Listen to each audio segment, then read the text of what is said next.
بسم الله الرحمن الرحيم ألف لام را تلك آيات الكتاب المبين إنا أنزلناه قرآنا عربيا لعلكم تعقلون نحن نقص عليك أحسن القصص بما أوحينا إليك هذا القرآن وإن كنت من قبله لمن الغافلين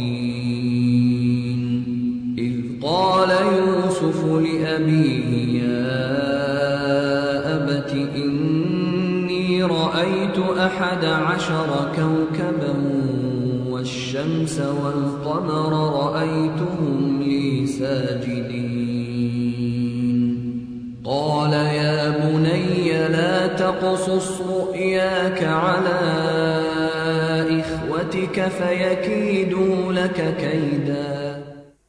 السلام عليكم ورحمة الله وبركاته. இன்ஷாஅல்லாஹ் யாரும் தூங்காத அளவுக்கு பேசுவேன்னு ஒரு நம்பிக்கை இருக்கு. ஸோ சீக்கிரமாக சொல்லி முடிச்சிடுறேன். அவுது பில்லாஹி மினஷ் ஷைத்தானிர் ரஜீம் பிஸ்மில்லாஹிர் ரஹ்மானிர் ரஹீம். அளவற்ற அருளாளனும் நிகரற்ற அன்புடையனுமாகிய ஏக இறைவன் அல்லாஹுவின் சாந்தியும் சமாதானமும் பற்றா பெருங்கருணையும் நபி ஸல்லல்லாஹு அலைஹி வஸல்லம் அவர்கள் மீதும் அவர்களது குடும்பத்தார் மீதும் அவர்களை பின்பற்றி வாழ்ந்த உத்தம நபி தோழர்கள் சத்திய சஹாபாக்கள் அவர்கள் மீதும் தாபின்கள் தபிதாபின்கள் கண்ணியமிக்க இமாம்கள் சுகதாக்கள் நல்லடியார்கள் சித்திகன்கள் அவர்கள் மீதும் உங்கள் மீதும் என் மீதும் என்றென்றும் நின்றும் நிலவட்டுமாக என்று பிரார்த்தித்த வண்ணம் என்னுடைய உரையை நான் ஆரம்பம் செய்கிறேன். நான் உங்கள் சாலி பேசுகிறேன். என்னோடய பேர் அப்துல் ரஹீம் சாலிஹ் இப்னு கோபால்சாமி. அப்பா பேர் கோபால்சாமி. அது எப்போவுமே பின்னாடி இப்னு கோபால்சாமி இப்போ உமர் இப்னு கத்தாஃப்னு சொல்லுவாங்க இல்லையா, அதே மாதிரி தான் என்னோடய பேருக்கு பின்னாடி அந்த பேரை போட்டு அதுவே ஒரு தாவா மோட்டிவேஷனுக்காக தான் நாங்கள் வச்சது. ஃபேஸ்புக்கில் ட்விட்டரில் இப்போ ஐடியில் நான் இருக்கேன். ஸோ என்னோடய பேருக்கு பின்னாடி எங்கள் அப்பா பேர் வரணும் அப்படின்றதுக்காகவே நான் வச்சேன். ஏன்னா அது இஸ் ஒன் ஆஃப் த தாவா, அதுக்காக தான். இப்போது உங்கள்கிட்ட நான் பேசக்கூடிய விஷயம் மூணாக நான் பிரிச்சுக்கலான்னு ஆசைப்பட்றேன். முதல் விஷயம் நான் இஸ்லாத்துக்கு எப்படி வந்தேன் அப்படின்னு சொல்லி, ரெண்டாவது விஷயம் இஸ்லாத்துக்கு வந்ததுக்கப்புறம் நான் என்னென்ன செஞ்சிட்ருக்கேன் அப்படின்னு சொல்லி என்ன சொல்லியிருக்காங்க, இஸ்லாத்துக்கு வந்ததுக்கப்புறம் நாங்கள் என்னென்ன பணிகள் செஞ்சிட்ருக்கோம் அப்படின்றத பற்றி. மூணாவது விஷயம், உங்களுக்கு அட்வைஸ் பண்ணுற அளவுக்கு எனக்கு வயசும் அனுபவமும் பத்தாது. சில ஆலோசனைகள் என்னுடைய பாயிண்ட் ஆஃப் வியூவில் சில விஷயங்கள் பண்ணால் நல்லாயிருக்கும் அப்படின்னு சொல்லி நான் சில விஷயங்கள் பிளான் பண்ணி வச்சுருக்கேன். பிளான் பண்ணி வச்சதும் இல்லாமல் முதல்ல அதை நான் செய்ய ஆரம்பிச்சிட்டு இருந்திருக்கேன். ஸோ அந்த விஷயங்களை உங்கள்கிட்ட சொல்லி நீங்களும் அதை செஞ்சிங்கன்னா இஸ்லாம் இன்னும் கொஞ்சம் வளரும் அப்படின்றதில் ஒரு நம்பிக்கை இருக்குது. ஸோ முதல்ல நான் என்னை பற்றி சொல்லணும் அப்படின்னா, என்னோடய சொந்த ஊர் திருச்சி பக்கத்தில் இருக்க தோகைமலை. அப்பா அம்மா எனக்கு கூட பிறந்தது 2 அண்ணனுங்க. வீட்டில் பெண் குழந்தைங்க யாரும் கிடையாது. நாங்கள் 3 பேர் பசங்க தான். ஃபேமிலின்னு பார்த்தா எல்லாருமே கூட்டு குடும்பம் தான். அப்பா, பெரியப்பா, சித்தப்பா 3 பேருமே ஒரே வீட்டில் இருந்தாங்க. பட் சமையலில் தனித்தனியாக தான் இருக்கும். ஒரு கூட்டு குடும்பமாகவே வாழ்ந்தோம். அப்பா கவர்மெண்ட் எம்ப்ளாய், அம்மா டீச்சர். அப்பா கவர்மெண்ட் மெட்ரோபாலிட்டனில் ஹெட் கிளர்க்காக இருக்கார். அம்மா டீச்சராக இருக்காங்க. ஸோ அதனால் எல்லாருமே வீட்டில் படித்தவங்க. ஸோ அல்ஹம்துலில்லாஹ் படிப்பு வாசனை எங்கள் வீட்டில் நல்லாயிருக்கும். ரெண்டாவது, எங்களுடைய குலம் அப்படின்னு பார்த்தீங்க அப்படின்னா பத்மா சாலியர். எவ்வளோ பேருக்கு தெரியும்னு எனக்கு தெரியல. பிராமின்ஸ்க்கு அடுத்து வரும். நாங்கள் பூநூல் போடுவோம், எல்லா மந்திரங்களும் நாங்களும் சொல்லுவோம். பிரதம், சாங்கியம் பண்ணுறது, எல்லா என்னென்ன கிரிகைகள், என்னென்ன லொட்டலுஸ்க்கு என்னென்ன இருக்கோ எல்லா விஷயத்தையும் நாங்களும் ஃபாலோ பண்ணுவோம். ஸோ ஜாதகம், பஞ்சாங்கம், வேதம் எல்லாம் பார்க்குறது எல்லாமே செய்வாங்க. அந்த ஒரு இதில் தான் ஃபேமிலியை பொறுத்த வரைக்கும் பார்த்தா ரொம்ப ஸ்பிரிச்சுவலாக இருக்கும். ரொம்ப பக்தியாக எந்த ஒரு விஷயம் எடுத்துக்கிட்டாலும் ரொம்ப ஸ்பிரிச்சுவலாக இருக்கும். ஸோ இந்த மாதிரி சுச்சுவேஷனில் நான் 12th வரைக்கும் ஸ்கூல் திருச்சியில் நான் முடித்தேன். ஸ்கூல் முடிச்சுட்டு காலேஜுக்கு தான் நான் சென்னைக்கு போனது. ஸோ இஸ்லாம் எப்படி எனக்கு அறிமுகமாச்சு அப்படின்னா, முதல்ல என்னோடய வீட்டில் ப்ளஸ் என்னுடைய வளர்ப்பை பற்றி நான் சொல்லிடுறேன். அப்பா அம்மா 2 பேருமே வேலைக்கு போகிறதுனால காலையில் அம்மா டிஃபன் பண்ணி கொடுத்துருவாங்க, லஞ்ச் ரெடி பண்ணி வச்சுட்டு போயிடுவாங்க. மதியத்துக்கு உள்ளூர்லேயே நாங்கள் படித்ததுனால காலையில் சாப்பிட்டு ஸ்கூல் போயிடுவோம். மதியம் வீட்டுக்கு வந்தோம்னா யாரும் இருக்க மாட்டாங்க. நாங்களே சாப்பாடு எடுத்து போட்டு சாப்பிட்ட தட்டை நாங்களே கழுவி வச்சுட்டு போயிடுவோம். ஈவினிங் வந்தால் எங்களுக்கு முன்னாடி இல்லை எங்களுக்கு அப்புறம் எங்கள் அம்மா வந்திருப்பாங்க. ஸோ இதுதான் எங்கள் வீட்டோட நடைமுறை. அப்படி பார்க்குறப்போ எங்கள் வீட்டிலன்ட்டு இல்லை, எங்கள் பெரியப்பா வீட்லேயும் பெரியப்பா பெரியம்மா அவங்களும் கொஞ்சம் பிஸியாக இருப்பாங்க. சித்தி சித்தப்பா அவங்களும் பிஸியாக இருப்பாங்க. ஸோ எங்களை எல்லாம் பார்த்துக்கிட்டதுன்னு பார்த்தா எங்களோட பாட்டி, அப்பாவுடைய அம்மா, அவங்க தான் வந்து நாங்கள் வளர்ந்ததில்லை, எங்களை வளர்த்ததில்லை ஒரு முக்கியமான பங்குன்னு பார்த்தா பாட்டி. அப்பா அம்மா பார்த்துக்கிட்டாங்க, பட் இருந்தாலும் அவங்க ரொம்ப மெயினாக இருந்தாங்க. எதுக்காக இந்த விஷயம் நான் சொல்கிறேன் அப்படின்னா, காலையில் 4 மணிக்கு நாங்கள் எந்திரிச்சாகணும். எங்களுடைய வீட்டில் வித்தவுட் ரிட்டன் ரூல், எழுதப்படாத ஒரு விதி அது. நீ வந்து நைட்டு எத்தனை மணிக்கு வேணுமாலும் தூங்கிக்கோ, அதை பற்றி கவலை இல்லை, பட் காலையில் 4 மணிக்கு எந்திரிச்சாகணும். 4 மணிக்கு எந்திரிக்கிற நாங்கள் டாய்லெட் போயிட்டு ப்ரஷ் பண்ணிவிட்டு டீ கொடுக்குறாங்க இல்லாட்டி காஃபி குடிக்கிறாங்கன்னா அதை குடிச்சிட்டு 4:30க்கு படிக்கிறதுக்கு உட்காரணும். 4:30க்கு படிக்கிறதுக்கு உட்காந்தா 4:30லேருந்து 5:30, 6:30, 7:30 3 மணி நேரம் கம்பல்சரி படித்தே ஆகணும். ஞாயிற்றுக்கிழமை உட்பட, மே மாதம் உட்பட. மே மாதமெல்லாம் எந்த அறிவுஜீவியும் படிக்க மாட்டான், நாங்கள் படிப்போம். ஞாயிற்றுக்கிழமையில் எந்த அறிவுஜீவியும் படிக்க மாட்டான், ஆனால் நாங்கள் படிப்போம். இந்த பழக்கத்தை முதல்ல உருவாக்குனதுன்னு பார்த்தா நபி ஸல்லல்லாஹு அலைஹி வஸல்லம் தான். அல்லாஹ் குர்ஆன்லேயே தஹஜ்ஜுத் பற்றி ரொம்ப தெளிவாக சொல்கிறான். ஆனால் இன்றைக்கி வந்து நம்மளுடைய உம்மத்து, தப்பாக எடுத்துக்காதீங்க, நான் ஆரம்பத்திலேயே உங்கள் எல்லாட்டும் மன்னிப்பு கேட்டுடுறேன். ஏன்னா என்னுடைய கடந்த கால வாழ்க்கையை பற்றி பேசுகிறப்போ யாராலெல்லாம் வந்து இஸ்லாம் எனக்கு லேட்டாக கிடச்சிது, யாராலெல்லாம் வந்து எனக்கு தடைப்பட்டுச்சு அப்படின்னு நான் சொல்லித்தான் ஆகணும். ஸோ அப்படின்றப்போ முஸ்லீம்களை பற்றி நான் பேசி தான் ஆகணும். அப்படின்றப்போ யாரும் அதை தவற எடுத்துக்க வேண்டாம். ஸோ இதை வந்து முதல்ல உருவாக்கி கொடுத்தது காலையில் ஒரு தஹஜ்ஜுத் இருக்குது. நம்ம இன்றைக்கி நம்மளுடைய நடைமுறை என்ன அப்படின்னு பார்த்தா, பசங்களை பள்ளிக்கு ஃபஜருக்கு கூட நம்ம கூப்பிட்டு போகிறது கிடையாது. நம்ம போனால் தானே பசங்களை கூப்பிட்டு போக முடியும், நம்மளே போகிறதில்ல. காலையில் 7 மணிக்கு எந்திரிக்கிறது, 8 மணிக்கு எந்திரிக்கிறது, 10 மணிக்கு ஃபஜர் தொழுவது, லுகரோட சேர்த்து ஃபஜர் தொழுவது. இந்த லட்சத்தில் இருந்தால் அப்புறம் என்ன செய்ய முடியும்? அல்லாவோட உதவி வரல, குஜராத்தில் அடி வாங்குகிறோம், அந்த இடத்துல அடி வாங்குகிறோம், இந்த இடத்துல அடி வாங்குகிறோம், இன்றைக்கி ஒட்டுமொத்த இந்தியாவும் வந்து குஃபார்கள் கையில் போயிடுச்சு அப்படின்னா அல்லாவோட உதவி எப்படி வரும்? ஃபஜருக்கு போகிறதுக்கே நம்மளால் முடியல அப்படின்னா ஒரு உதவி நம்ம கேட்குறோன்னா அதுக்கு நம்ம எலிஜிபிளாக இருக்கணும். முதல்ல ஒரு இன்டர்வியூ நடக்குது, ஒரு ஒரு ஆஃபீஸில் வந்து இன்டர்வியூ நடக்குது. அவன் கேட்குறான், பிஇ படித்தவங்களாம் இன்டர்வியூக்கு வாங்க அப்படின்னு சொல்லி. அந்த பிஇ சர்டிஃபிகேட் கையில் எடுத்தால் தானே போக முடியும். நம்ம முஸ்லீம் பேரால் சொல்லிக்கிறதுல என்ன பிரயோஜனம் இருக்குது? முஸ்லீம்ன்றது எப்படி காட்ட முடியும்? 5 வேளை தொழுகை கடமையாக இருக்குது அப்படின்னா அதில் முதல்ல வந்து ஃபஜரை ஜமாத்தோடு தொழுவுங்கன்னு சொல்லி தான் இருக்குது. ஸோ அந்த ஜமாத்தோட போய் தொழுவுறதுக்கே நமக்கு ரொம்ப கஷ்டமாக இருக்குன்றப்போ அல்லாவோட உதவி எப்படி கிடைக்கும்? மற்ற விஷயங்களை விட்டுருவோம். சுன்னத்து நஃபில் நிறைய விஷயங்கள் இருக்குது இஸ்லாமில். அடிப்படையான விஷயங்கள்னு பார்த்தா தொழுகை. அந்த ஃபஜருடைய விஷயத்துலேயே இவ்வளோ பொழும்போக்காக இருக்கிறப்போ அல்லாவோட உதவி எப்படி கிடைக்கும்? கண்டிப்பாக கிடைக்க வாய்ப்பே இல்லை. ஸோ எங்கள் வீட்டை பொறுத்த வரைக்கும் நான் என்ன சொல்கிறேன் அப்படின்னா, காலையில் 4 மணிக்கு நாங்கள் எந்திரிச்சாகணும். எந்திரிச்சு இந்த மாதிரி நாங்கள் 3 மணி நேரம் ஒரு நாளைக்கு டெய்லி படிப்போம். அந்த மாதிரி 3 மணி நேரம் நாங்கள் டெய்லி படிச்சுட்டு 7:30க்கு படிப்பு ஷெடியூல் முடிஞ்சிடும். 7:30லேருந்து 8:30 வரைக்கும் ஸ்கூல் கிளம்புறதுக்கு ட்ரெஸ்ஸை எடுத்து வச்சுட்டு அயன் பண்ணிவிட்டு குளிச்சுட்டு சாப்பாடை கட்டிட்டு 8:30க்கு நாங்கள் ஸ்கூல் கிளம்புறோம் அப்படின்னா 9:30க்கெலாம் ஸ்கூல் போயிடுவோம். ஈவினிங் 4 மணிக்கு ஸ்கூல் முடிஞ்சிடும். 4 மணிக்கு ஸ்கூல் முடிஞ்சு வீட்டுக்கு வந்தால் புக்கை தொடவே வேண்டாம். 4 மணிலேருந்து 5, 6, 7, 8, 9, 5 மணி நேரம் ஃபுல்லாக விளையாடலாம். வீட்டில் விளையாட சொல்லுவாங்க. இன்றைக்கி எத்தனை பேரண்ட்ஸ் தான் பிள்ளைங்களை இந்த மாதிரி வளர்க்குறீங்க சொல்லுங்கள் பார்ப்போம். சாயந்தரம் 4 மணிக்கு ஸ்கூல் விட்டு வந்தால் 4 மணிலேருந்து நைட்டு 9 மணி வரைக்கும், 9 மணியோ 8:30 மணியோ விளக்கு வைக்கிற வரைக்கும்னு சொல்லுவாங்க. அப்போல்லாம் 8:30 மணி 7:30 மணி வரைக்கும் ஜாலியாக விளையாடலாம். அதுக்கப்புறம் வீட்டுக்கு வந்துட்டு குளிச்சிட்டோ இல்லை கைகால் அலம்பிட்டோ சாப்பிட்டு தூங்கிடும். சப்போஸ் 10th +2 அந்த மாதிரி முக்கியமான ஸ்டேஜில் வந்து நைட்டு ஒரு 1 மணி நேரம் அலோவ் பண்ணுவாங்க. எதுக்குன்னா மேக்ஸ் போட்டு பார்க்குறதுக்கு. காலையில் 3 மணி நேரம் படிப்போம், ஈவினிங் ஒரு 1/2 மணி நேரமோ 1 மணி நேரமோ படிப்போம். டெய்லி படிக்கிறதுனால எல்கேஜிலேருந்து டெய்லி இந்த மாதிரி கிட்டத்தட்ட 14 வருஷம் காலையில் 4 மணிக்கு எழுந்திரிச்சு படிக்கிறதுனால எங்களுடைய வாசிப்பு தன்மை, அதாவது படிக்கிற ஹேபிட் வந்து ரொம்ப ஃபாஸ்ட்டாக இருக்கும். நார்மலாக இப்போ என் வயசு பையன், எனக்கு 27 வயசு ஆகுது, என் வயசு பையன் வந்து ஒரு புக்கை 2 நாளில் 20 நாளில் முடிக்கிறான் அப்படின்னா அந்த புக்கை நான் 2 நாளில் முடிச்சிடுவேன். அவன் 20 நாளில் படித்து முடிச்சு கூட அவனால் உள்ளே என்ன இருக்குன்றதை டீட்டெயிலாக சொல்ல முடியாது. ஆனால் நாங்கள் இந்த மாதிரி வளர்க்கப்பட்டதுனால 2 நாள் அதை படித்து முடிச்சுட்டு உள்ளே என்ன இருக்குது, உள்ளே என்ன கண்டென்ட் இருக்குது, உள்ளே என்ன அர்த்தம் இருக்குன்றதை ரொம்ப தெளிவாக சொல்லிவிடுவோம். ஸோ ஸ்கூல் புக்குன்னு பார்த்தா இந்த மாதிரி வாரம் ஃபுல்லாக படிக்கிறப்போ டீச்சர் சிலபஸ் நடத்துகிறதோட நாங்கள் ஃபஸ்ட்டாக போயிடுவோம். ஸ்கூல் புக்குன்னு நீங்கள் எடுத்திங்கன்னா மேக்ஸிமம் 6 மாதத்துக்கு மேலே இதை படிக்கிறதுக்கு ஒன்றுமே இல்லை.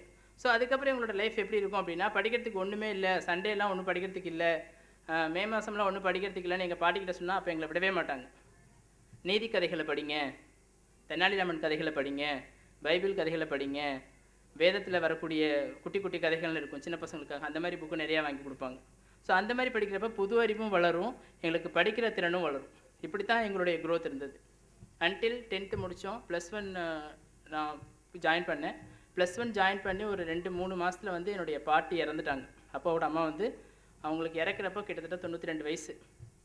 92 வயசு வரைக்கும் அவங்க எப்படி இருந்தாங்கன்னா, ஒரு சின்ன தலைவலினோ காய்ச்சலோ நான் படுத்தே பார்த்தது கிடையாது. பக்கத்து தெருவில் ஒரு கிணறு இருக்குது, அந்த கிணத்துல போய் தண்ணி எடுத்துகிட்டு வந்தாங்க. நாங்கள் என்ன தான் வீட்டில் நல்ல தண்ணி எல்லாம் வச்சுருந்தாலும் அவங்களுக்கு அந்த பழைய காலத்துலேருந்து அந்த தண்ணியை குடித்து வளர்ந்ததுனால போய் தண்ணி எடுத்துகிட்டு வந்து குடத்தை கீழே வச்சுட்டு கட்டிலில் உட்காந்தாங்க. உட்காந்தவங்க அப்படியே இறந்துட்டாங்க. கடைசி நிமிஷம் வரைக்கும் அவங்க வந்து எங்களுக்கு அதான் எவ்வளோ ஆக்டிவாக இருந்திருக்காங்கன்றதை பாருங்கள். இன்றைக்கி நம்மளுக்கு ஒரு சின்ன தலைவலி அப்படின்னா பள்ளிக்கு வர மாட்டேன்றான், ஒரு சின்ன காய்ச்சல் அப்படின்னா வீட்டை விட்டு வெளில வர மாட்டேன்றான், நோவுதுன்னு சொல்லி வீட்டிலே உட்காந்துருக்கான். கடைசி நிமிஷம் வரைக்கும் அந்தளவுக்கு உழைச்சாங்க. He was become a role model. எங்களுக்கு ஒரு முன்மாதிரியாக இருந்தாங்க. ஏன்னா அப்போ வந்து எங்களுக்கு ஒரு மார்க்கம் இல்லை, ஒரு மதம் இல்லை, எதை நோக்கி நாங்கள் பயணிக்கிறோன்ற ஒரு தெளிவான சிந்தனை கிடையாது. ஸோ அப்படின்றப்போ கண்ணால் யார் எங்களுக்கு நல்ல விஷயம் பண்ணுறாங்களோ அவங்கள தான் நாங்கள் ஒரு முன்மாதிரி எடுத்துக்க முடியும். ஸோ அப்படி தான் இருந்தாங்க. +1 படிக்கிறப்போ பாட்டி இறந்தாங்க. பாட்டி இறந்த அந்த ஒரு சம்பவம் தான் முதல் ஸ்பாக், என்னுடைய வாழ்க்கையில் நான் வாங்கின முதல் அடி, இஸ்லாத்தின் பக்கம் என்னை நோக்கி தள்ளினதுக்கு முதல் இன்சிடெண்ட் அப்படின்னு பார்த்தா அதுதான். பாட்டி இறந்தப்போ ஊர்லேயும் சரி எங்கள் தெருவுலேயும் சரி ரொம்ப செல்வாக்காக இருந்தவங்க, ரொம்ப வயசானவங்க, ரொம்ப நல்ல விஷயம் பண்ணுறாங்க, எங்களுக்கு மட்டும் இல்லை எல்லாருக்குமே நல்லா அட்வைஸ்பிள் பண்ணுறாங்க. எங்கள் ஃபேமிலி அப்படின்னாலே எங்கள் தெருவுலையும் சரி ஊர்லேயும் சரி ரொம்ப நல்ல மரியாதை. ஏன்னா எல்லாருமே படித்தவங்க, ரொம்ப பண்பான மக்கள் அப்படின்ற ஒரு பேர் இருக்குது. எந்த விஷயமா கேட்டாலும் இப்போ நான் இந்தளவுக்கு ஒரு நல்ல விஷயம் பண்ணுறேன்னா அது எங்கள் அப்பாவுடைய சாயல். நல்லா பேசுகிறேன் அப்படின்னா வந்து அது எங்கள் அம்மாவுடைய சாயல். ஏன்னா எங்கள் அம்மா ஒரு டீச்சர், அவங்க 2 பேர்கிட்ட வந்து கற்றுட்டது தான் நான். இதுக்கு முன்னாடியும் நான் பேசியிருக்கேன், இஸ்லாத்துக்கு வந்ததுக்கு அப்புறம் நான் பேசிகிட்டு இருக்கேன், அதை நான் சொல்கிறேன். அப்படின்றப்போ எங்கள் ஃபேமிலிக்குன்னே ஒரு நல்ல மரியாதை இருக்குது. அப்பேற்பட்ட மரியாதையான ஒரு குடும்பத்தில் வந்து ஒருத்தங்க இறந்துட்டாங்க அப்படின்னா அவங்களுடைய ஃபுனல் செர்மனி, அதாவது அவங்களுடைய இறுதிச் சடங்கு, என்ன சொல்லுவாங்க தமிழில், இறுதிச் சடங்கு வீட்டில் இருந்து அந்த மயானத்துக்கு கொண்டு போகிறது, மயானத்தில் வச்சு அவங்கள இது பண்ணுறது, அது வந்து என் வாழ்க்கையில் முதல் தடவை நான் பக்கத்துலேருந்து பார்த்தேன். ஏன்னா அதுக்கு முன்னாடி வரைக்கும் இறப்புன்றது எங்களுக்கு தெரியும், யார் வீட்லையாவது இறந்துட்டாங்கன்னா பக்கத்து வீட்டில் இறந்துட்டாங்க, அக்கம் பக்கத்து வீட்டில் இறந்துட்டாங்கன்றது தெரியும். சும்மா போவோம், இறந்துட்டாங்கன்ற அந்த மையத்தை பார்த்துட்டு உடனே வந்துடுவோம், அவ்வளோதான். ஆனால் கடைசி நிமிஷம் வரைக்கும் என்ன நடக்குதுன்றது தெரியாது. நம்ம வீட்டில் ஒருத்தங்க இறந்துட்டாங்க அப்படின்றப்ப தான் அவங்கள என்ன பண்ண போகிறாங்க, என்ன செய்ய போகிறாங்கன்னு அன்டில் லாஸ்ட் கடைசி வரைக்கும் என்ன செய்வாங்க அப்படின்றத கிட்டேருந்து நான் பார்த்தேன். இப்படி கிட்டேருந்து பார்க்குறப்போ அவங்க பண்ணக்கூடிய அனாச்சாரங்கள், சரியாக குளிப்பாட்டாமல், சரியாக அவங்களுக்கு கஃபன் போடாமல், சரியாக வந்து அவங்கள ஒழுங்குபடுத்தாமல், சரியாக அவங்கள சுத்தம் பண்ணாமல், எந்த அளவுக்கு அப்படின்னா நம்ம வந்து ரொம்ப நாளாக வீடை க்ளீன் பண்ணுறோன்னு வச்சுக்கோங்க. இப்போ இன்றைக்கி வீடை வந்து டெமாலிஷ் பண்ணுறோம், வீடை வந்து பெயிண்ட் பண்ணுறோம், ரொம்ப நாளாக வீடை க்ளீன் பண்ணுறோம் அப்படின்னா வீட்டில் இருக்க குப்பையெல்லாம் சேர்த்து வச்சு ஒரு பையில் போட்டு வைப்போம். போட்டு வச்சுட்டு இமீடியட்டாக என்ன பண்ணுவோம் அப்படின்னா முதல் வேலை, மற்ற எல்லா வேலை எவ்வளோ தான் வேலை இருந்தாலும் அந்த வேலையெல்லாம் அப்புறம் வச்சுட்டு முதல் வேலை அந்த குப்பையை தூக்கி குப்பைத்தொட்டியில் போடுறது தான். ஏன்னா வீடு க்ளீன் ஆகிடுச்சு, ஒரு கவரில் எல்லா குப்பையும் சேர்த்து வச்சாச்சு. நம்மளுடைய முதல் வேலையை என்னவாக இருக்கும், அந்த குப்பையை தூக்கி இமீடியட்டாக தூக்கி கொண்டு போய் கொட்டுறதா தான் இருக்கும். எங்கள் பாட்டிக்கு அந்த நிலைமை தான் நடந்துச்சு. உயிரோடு இருக்கிற வரைக்கும் அவங்களுடைய அந்தஸ்துன்றது வேறு, இறந்த உடனே எப்படி ஆகிடுச்சு அப்படின்னா அதை ஒரு இழிவு பொருளாக இமீடியட்டாக அதை வந்து தூக்கி போட்டுடணும், எவ்வளோக்கு எவ்வளோ சீக்கிரமாக அதை வந்து வீட்டை விட்டு காலி பண்ணணுமோ அப்படின்ற மாதிரி ஒரு நிலைமை. அப்போ தான் எனக்கு லைட்டாக தெரிய ஆரம்பிச்சிது, இந்த அளவுக்கு ஒரு மனுஷனுடைய வாழ்க்கை இதாக போயிடுது, இவ்வளோ கண்ணியமாக வாழ்ந்த இவங்களுக்கே அப்படின்னா அப்போ கேவலமான வாழ்க்கை வாழ்கிறவங்களுடைய நிலைமையெல்லாம் என்ன அப்படின்றத பற்றி யோசிக்க ஆரம்பிச்சேன். ஆனால் அப்போ வந்து எனக்கு ஒரு 15-16 வயசு தான், ரொம்ப டீப்பாக இதை பற்றி நான் அனலைஸ் பண்ணலை. ஸோ அதுக்கப்புறம் அப்படியே போச்சு லைஃபு. எந்த அளவுக்கு அப்படின்னா எவ்ரி தேர்ஸ்டே, இப்போ வியாழக்கிழமை இவங்க நோன்பு இருக்காங்க, நானும் இங்கே மண்டே தேர்ஸ்டே மாதத்தில் அந்த 3 நாள் ரெகுலராக நோன்பு வைப்பேன்.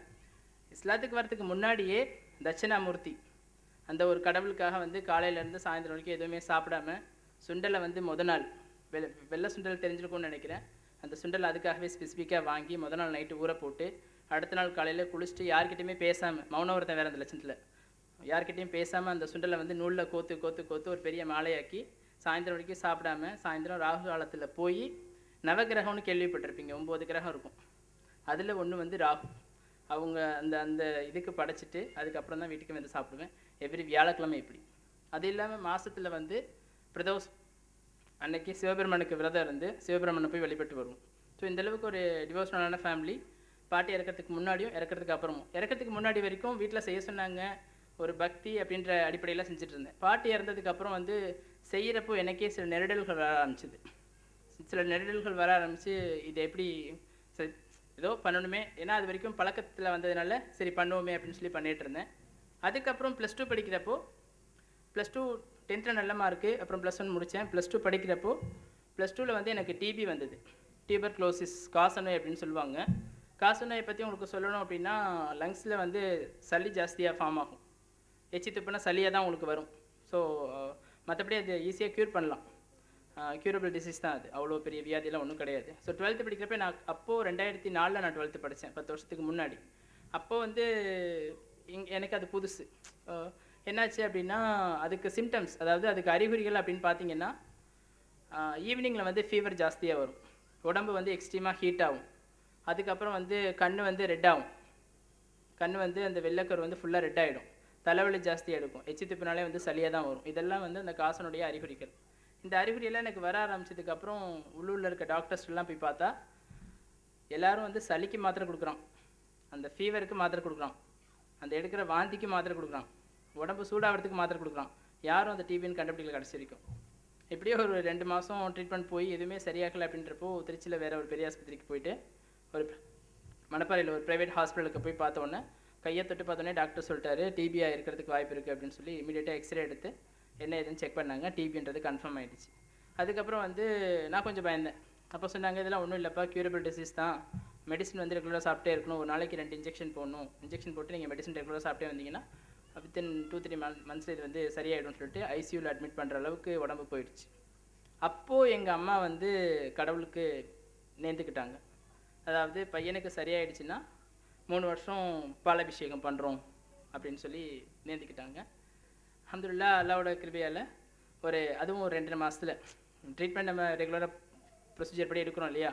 ஸோ 2 மாதத்தில் அதுவும் க்யூர் ஆகிடுச்சு. அதுக்கப்புறம் இமீடியட்டாக +2 எக்ஸாம் முடிஞ்சதுக்கப்புறம் லீவில் இந்த மாதிரி அம்மா என்கிட்ட சொன்னாங்க, சரி இதில் என்ன இருக்குது அப்படின்னு சொல்லிட்டு முதல் வருஷம் ஒரு குடத்தில் 10 லிட்டர் பால், சுத்தமான பசும்பால், தண்ணி கலக்காமல் 10 லிட்டர் அப்படியே வாங்கி அந்த குடத்தில், குடமும் புதுசு வாங்கி அப்படியே கொண்டு போய் கோயிலில் ஸ்ரீரங்கத்தில் கொடுத்துட்டு வந்துடுவேன்.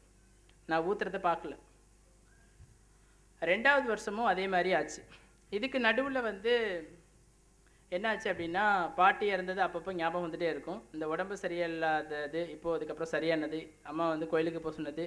ஸோ ஒரு குழப்பத்திலே வாழ்ந்துட்டு இருந்தேன். எந்த அளவுக்குன்னா,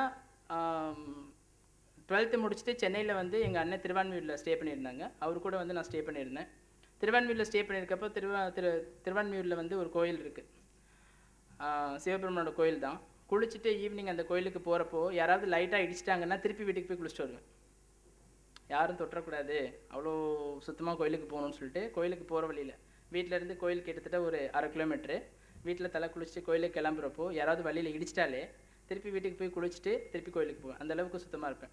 கோயிலுக்கு போயிட்டு அங்கேயும் அதே மாதிரி வியாழக்கிழமை நோன்பு இருக்கிறது, ராகு பகவானுக்கு வந்து வடமலை சாத்துறது, இந்த மாதிரி கிரிகைகளை எல்லாம் பண்ணிகிட்டே இருக்கப்போ எனக்குள்ளேயே ஒரு தேட்டல் வர ஆரம்பிச்சது. நம்ம வந்து சரியான விஷயங்கள் தான் பண்ணிகிட்ருக்கோமா, இந்த மாதிரி நடக்கிறத வந்து எப்பவும் போல நடந்துகிட்டே தான் இருக்குது. சாப்பிட தான் செய்கிறோம், சாப்பிட்றவன் தூங்குறவன் சாகுறான்.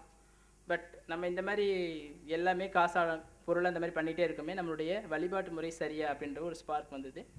2வது 10 லிட்டர் பால் கொண்டு போய் கொடுத்தேன் இல்லையா, அதுலேயே எனக்கு வந்து இது இருந்தது, எதுக்காக வந்து கடவுளுக்கு வந்து நம்ம பாலை கொடுக்கணும், என்ன அவசியம் இருக்குது, கடவுள் வந்து எந்த தெய்வமே இல்லாமல் இருக்கணும், நம்மக்கிட்ட வந்து லஞ்சம் கேட்குறான்னா 10 லிட்டர் பால் என்னால் கொடுக்க முடியுது, என்னோடய ஃபேமிலி வந்து வெல் டு ஃபேமிலியாக இருக்கிறதுனால நான் கொடுக்குறேன். 10 லிட்டர் பால் கூட வாங்க முடியாதவன் என்ன செய்வான் அப்படின்னு நான் யோசிக்க ஆரம்பித்தேன். அதுக்கப்புறம் சரி, வீட்டில் இருக்கக்கூடிய எல்லா புத்தகங்களையும் எடுத்து பார்த்துட்டு ரிக்யஜுர், சாம, அதர்வான வேதங்கள், பகவத்கீதை, இது எல்லாத்தையுமே ஒன் பை ஒன்னாக படிக்க ஆரம்பித்தேன். படிக்க ஆரம்பிக்கிறப்போ அதில் ரொம்ப தெளிவாக இருந்தது கடவுளை பற்றி. இப்போது நேரமின்மை காரணமாக அந்த வேதத்துலலாம் என்ன இருக்குது, பகவத்கீதையில் என்ன இருக்குன்றதை டீட்டெயிலாக சொன்னோன்னா லேட் ஆகிடும், சரிங்களா. அதை வந்து இன்னொரு சந்தர்ப்பத்தில் இன்ஷால்லா தாவா ஓரியன்டேஷன் கிளாஸ் வச்சாங்கன்னா அதில் நான் தெளிவாக சொல்கிறேன். ஏன்னா நான் எப்படி இஸ்லாத்துக்கு வந்தேன்றதானே இப்போ உங்களுக்கு சொல்லணும். அதில் வந்து படிக்கிறப்போ வந்து இறைவனை பற்றி ரொம்ப தெளிவாக இருக்குது. உங்களுக்கு சொல்லணுன்னா ஒரு சின்ன கோட் மென்ஷன் பண்ணுறேன். பகவத்கீதையில் வந்து ரொம்ப தெளிவாக சொல்லியிருக்கு, யோமர்ம அஜமநாதிம் சவைத்து லோக மகேஸ்வரம் அசமூட சமர்த்தி ஏசி சர்வ பாபை பிரமுஜிதே. இது வந்து சான்ஸ்கிரிட் வேர்சஸ், சமஸ்கிருதத்துடைய வாசகம். எவன் ஒருவன் என்னை, கடவுள் வந்து தன்னை பற்றி சொல்கிறாங்க, பகவத்கீதையில் இருக்குது, எவன் ஒருவன் என்னை அநாதி, அதாவது I'm eternal, I'm unborn, I'm unseen, அதாவது நான் பார்வைக்கு புலப்படாதவன், என்னை பார்க்க முடியாது, எனக்கு உருவம் கிடையாது, எனக்கு அப்பா அம்மா இல்லை, எனக்கு குழந்தைங்க இல்லை, எனக்கு வந்து முதலும் கிடையாது முடிவும் கிடையாது, இந்த மாதிரி ஒரு ஸ்ட்ரக்சரை வந்து யார் எனக்கு கொடுக்குறாங்களோ அவன் தான் மனுஷங்களாம் சொர்க்கத்துக்கு போவான் அப்படின்றது தெளிவாக இருக்குது. ஸோ இந்த மாதிரி நிறைய வசனங்கள் முன்னுக்கு பின் ரொம்ப தெளிவாக எனக்கு அதனுடைய விளக்கங்கள் எல்லாமே கிடைச்சதுக்கப்புறம் ஜாதியை பற்றியும் ரொம்ப தெளிவாக இருக்குது. அதாவது இப்போது இருக்கு இல்லையா, அவ்வளோ ஜாதி ஏன் வந்துச்சு, எதனால் வந்துச்சு அப்படின்றதுக்கு ஃபுல் விளக்கம் இருக்குது.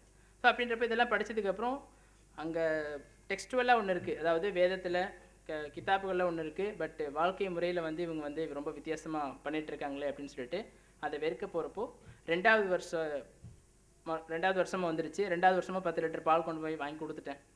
கொடுக்குறப்போ நான் உள்ளே போய் பார்க்கல.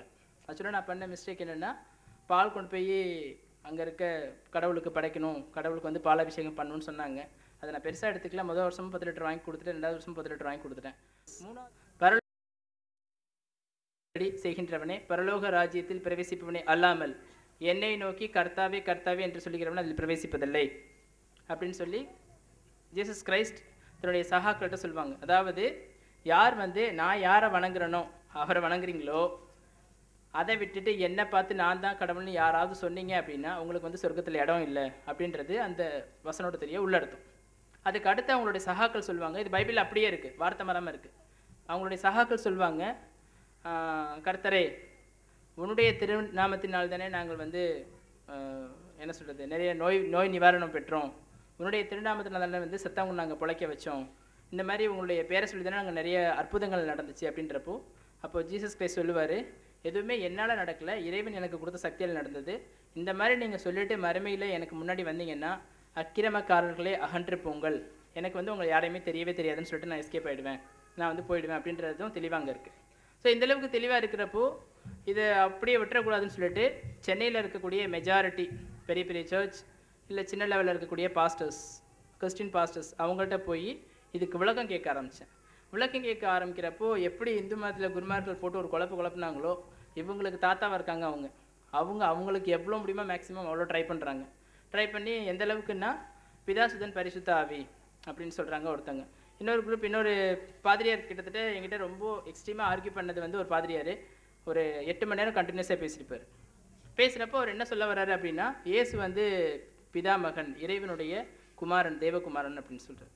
நான் என்ன கேட்டேன் அவர்கிட்டன்னா, தாராளமாக ஒத்துக்கிறேங்க, பிரச்சனை கிடையாது, பட் என்னோடய டவுட்டை நீங்கள் கிளியர் பண்ணுங்கள் சொல்லுப்பா அப்படின்னாங்க. இறைவன் வந்து தேவகுமாரன்னு சொல்கிறீங்க, இறைவன் சரி ஜீசஸ் கிரைஸ்ட் வந்து தேவகுமாரன்னு சொல்கிறீங்க, இறைவனுடைய பையன்னு சொல்கிறீங்க. ஆமாம் அப்படி தான் நான் சொல்கிறேன், அதில் நான் தெளிவாக இருக்கேன் அப்படின்னாரு. சரி, என்னோடய கேள்வி என்ன அப்படின்னா, உங்களுக்கும் தெரியும் எனக்கும் தெரியும் ஜீசஸ் கிரைஸ்ட் வந்து மரியமுடைய பையன், மரியமுக்கு வந்து கணவன் கிடையாது அப்படின்னு சொல்லி. ஆமாம் இது தெரிஞ்ச விஷயம் தானே, இதில் என்ன இருக்குது அப்படின்னாரு. அப்போ நான் கேட்டேன், இறைவன் ஜீசஸ் கிரைஸ்ட் வந்து இறைவனுடைய பையன்னு சொல்கிறீங்க, மரியமுடைய பையன்னு நீங்களும் ஒத்துக்கிட்டீங்க நானும் ஒத்துக்கிட்டேன், அப்போ இறைவனுக்கும் மரியமுக்கும் என்ன கனெக்ஷன் அப்படின்னு கேட்டேன். நான் இழிவுபடுத்தலை, நீங்கள் சொல்லக்கூடிய உள்ளர்த்தம் இதுதான். மரியமுக்கு வந்து ஒரு புனித தன்மையை கொடுத்தாச்சு. மரியம் அலைஹிஸ்ஸலாமுக்கு வந்து நீங்களும் சரி நாங்களும் சரி, those who are accepted Christianity or not accepted Christianity, Christianity ஏற்றுட்டாங்களும் சரி இஸ்லாம் ஏற்றுட்டாலும் சரி இல்லை கிறிஸ்டியானிட்டி ஏற்றுக்காமலே இருந்தாலும் சரி, மரியம் அலைஹிஸ்ஸலாமுக்குன்னு வந்து ஒரு கண்ணியத்தை எல்லாருமே உலகத்தில் இருக்க எல்லாருமே கொடுத்துட்டோம். ஆனால் நீங்கள் என்ன சொல்ல வரீங்க, ஜீசஸ் கிரைஸ்ட் வந்து இறைவனுடைய திருமகன் இறைவனுடைய பையன்னு சொல்கிறீங்க. ஜீசஸ் கிரைஸ்ட் இறைவனுடைய பையனாக இருந்தால் ஒரு பட்சத்தில் நீங்கள் சொல்கிற மாதிரி இறைவனுக்கு ஆரம்பத்தில் வந்து நான் உங்களுக்கு பகவத்கீதையில் சொன்ன வேர்சஸ் அடிப்படுது.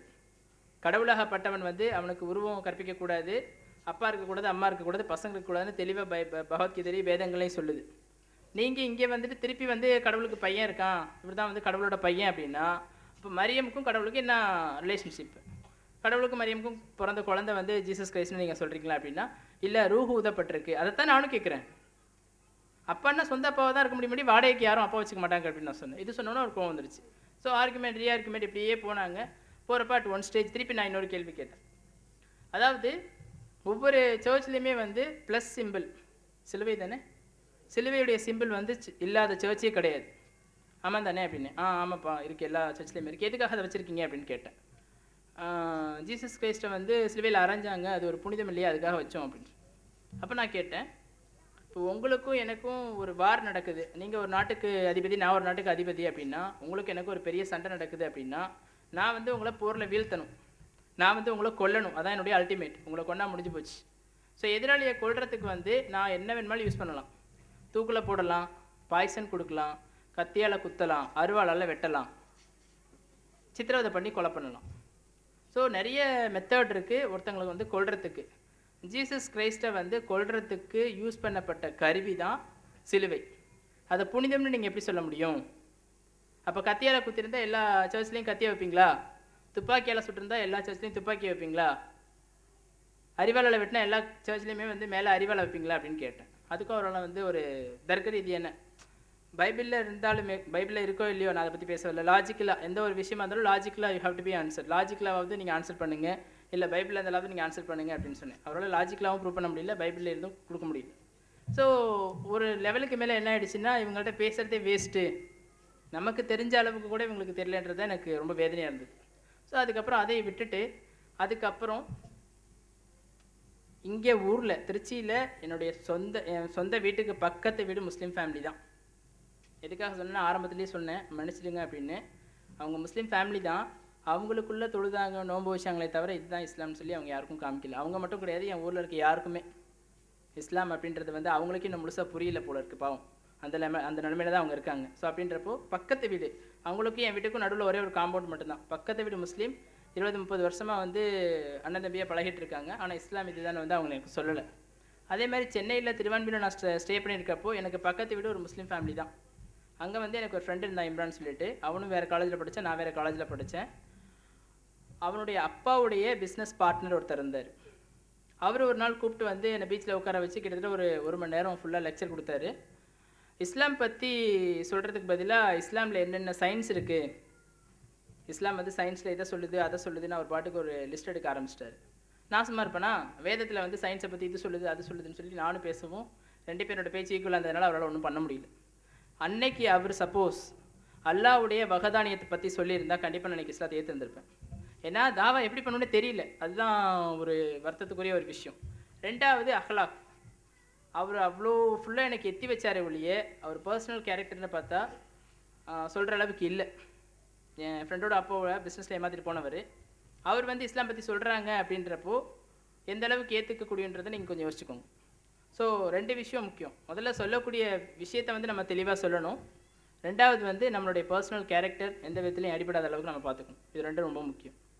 ஸோ பைபிளும் வேஸ்ட்டு, அதாவது பைபிள் வேஸ்ட்டுன்னு சொல்ல முடியாது, இல்லை கிறிஸ்டின்ஸும் வேஸ்ட்டாக இருக்காங்க, கிறிஸ்டியானிட்டி வந்து ஒரு கேஸ் ஆஃப் ஃபெயிலியர், அதுவும் வந்து ஒரு ஃபெயிலியர் ரிலீஜியன் அப்படின்றப்போ அடுத்து நம்ம என்ன பண்ணலாம் அப்படின்றப்போ college 2nd year final semester எக்ஸாமுக்கு வந்து ஒரு 3 மாதத்துக்கு முன்னாடி என்ன ஆச்சு அப்படின்னா மே மாதம் வந்து எக்ஸாம். நான் சொல்கிறது வந்து ஜனவரியில் 2006 ஜனவரி மாதம் நடந்துகிட்ருக்கப்போ 2006 ஜனவரியில் காலேஜுக்கு போகிறப்போ அன்றைக்கி காலையில் ஃபஸ்ட் ஹவர் வந்து எனக்கு லேபு, கம்ப்யூட்டர் லேபு. நான் ஒரு இன்ஜினியரிங் ஸ்டூடெண்ட். கம்ப்யூட்டர் லேப் அப்படின்றப்போ ஃபஸ்ட்டு 3 ஹவர் லேப், 3 மணி நேரம். ஸோ லேபுன்றப்போ லேபுக்கு போனேன். இதை பற்றி யோசிச்சுட்டு இருந்ததுனால நைட்டு ஃபுல்லாக தூங்கலை. தலைவலி ஜாஸ்தியாகவும் லேப் அசிஸ்டண்ட்டை சொல்லிட்டு நான் லேபுக்கு வரல, எனக்கு ரொம்ப தலைவலியாக இருக்குது, நான் போய் தூங்குறேன்னு சொல்லிட்டு மட்டம் போட்டு போய் லைப்ரரியில் போய் தூங்கினேன். அல்லாவுடைய மிகப்பெரிய ஒரு வழிகாட்டுதல். இது வரைக்கும் எப்படி நடந்துச்சுன்றது எனக்கு தெரில.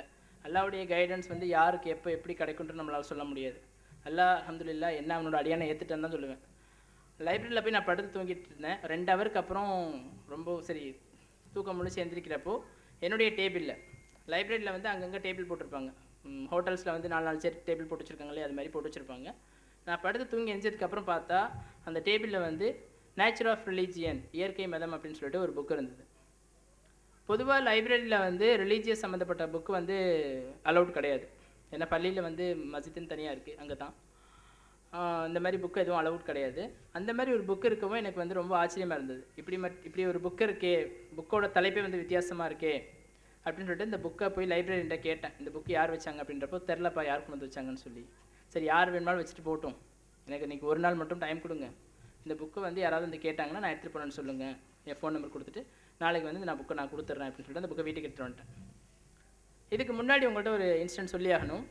நான் படித்தது வந்து முஸ்லீம் minority college, Mohamed Sathak college of engineering, சென்னையில். கீழக்கரையில் இருக்கு இல்லையா, கீழக்கரையில் இருக்கிறது தான் தமிழ்நாட்டில் ஆரம்பித்து மிக பழமையான ஒரு college, Mohamed Sathak college of engineering. அதோட சிஸ்டர்ஸ் கன்சர்ன், அதோட பிரான்ச் தான் வந்து சென்னையில் இருக்குது. அந்த காலேஜோட பேர் Mohamed Sathak college of engineering தான். காலேஜ் ஃபஸ்ட் இயர் 2004 நான் ஜாயின் பண்ணப்போ, ஏன்னா இஸ்லாமுக்கு வந்து நாங்கள் ரிசர்ச் பண்ணுறதுக்கு ஒரு தடையாக இருந்தது என்னன்றதை சொல்லிடுறேன். 2004 வந்து நான் காலேஜ் ஆகஸ்ட் மாதம் ஜாயின் பண்ணுறோம்.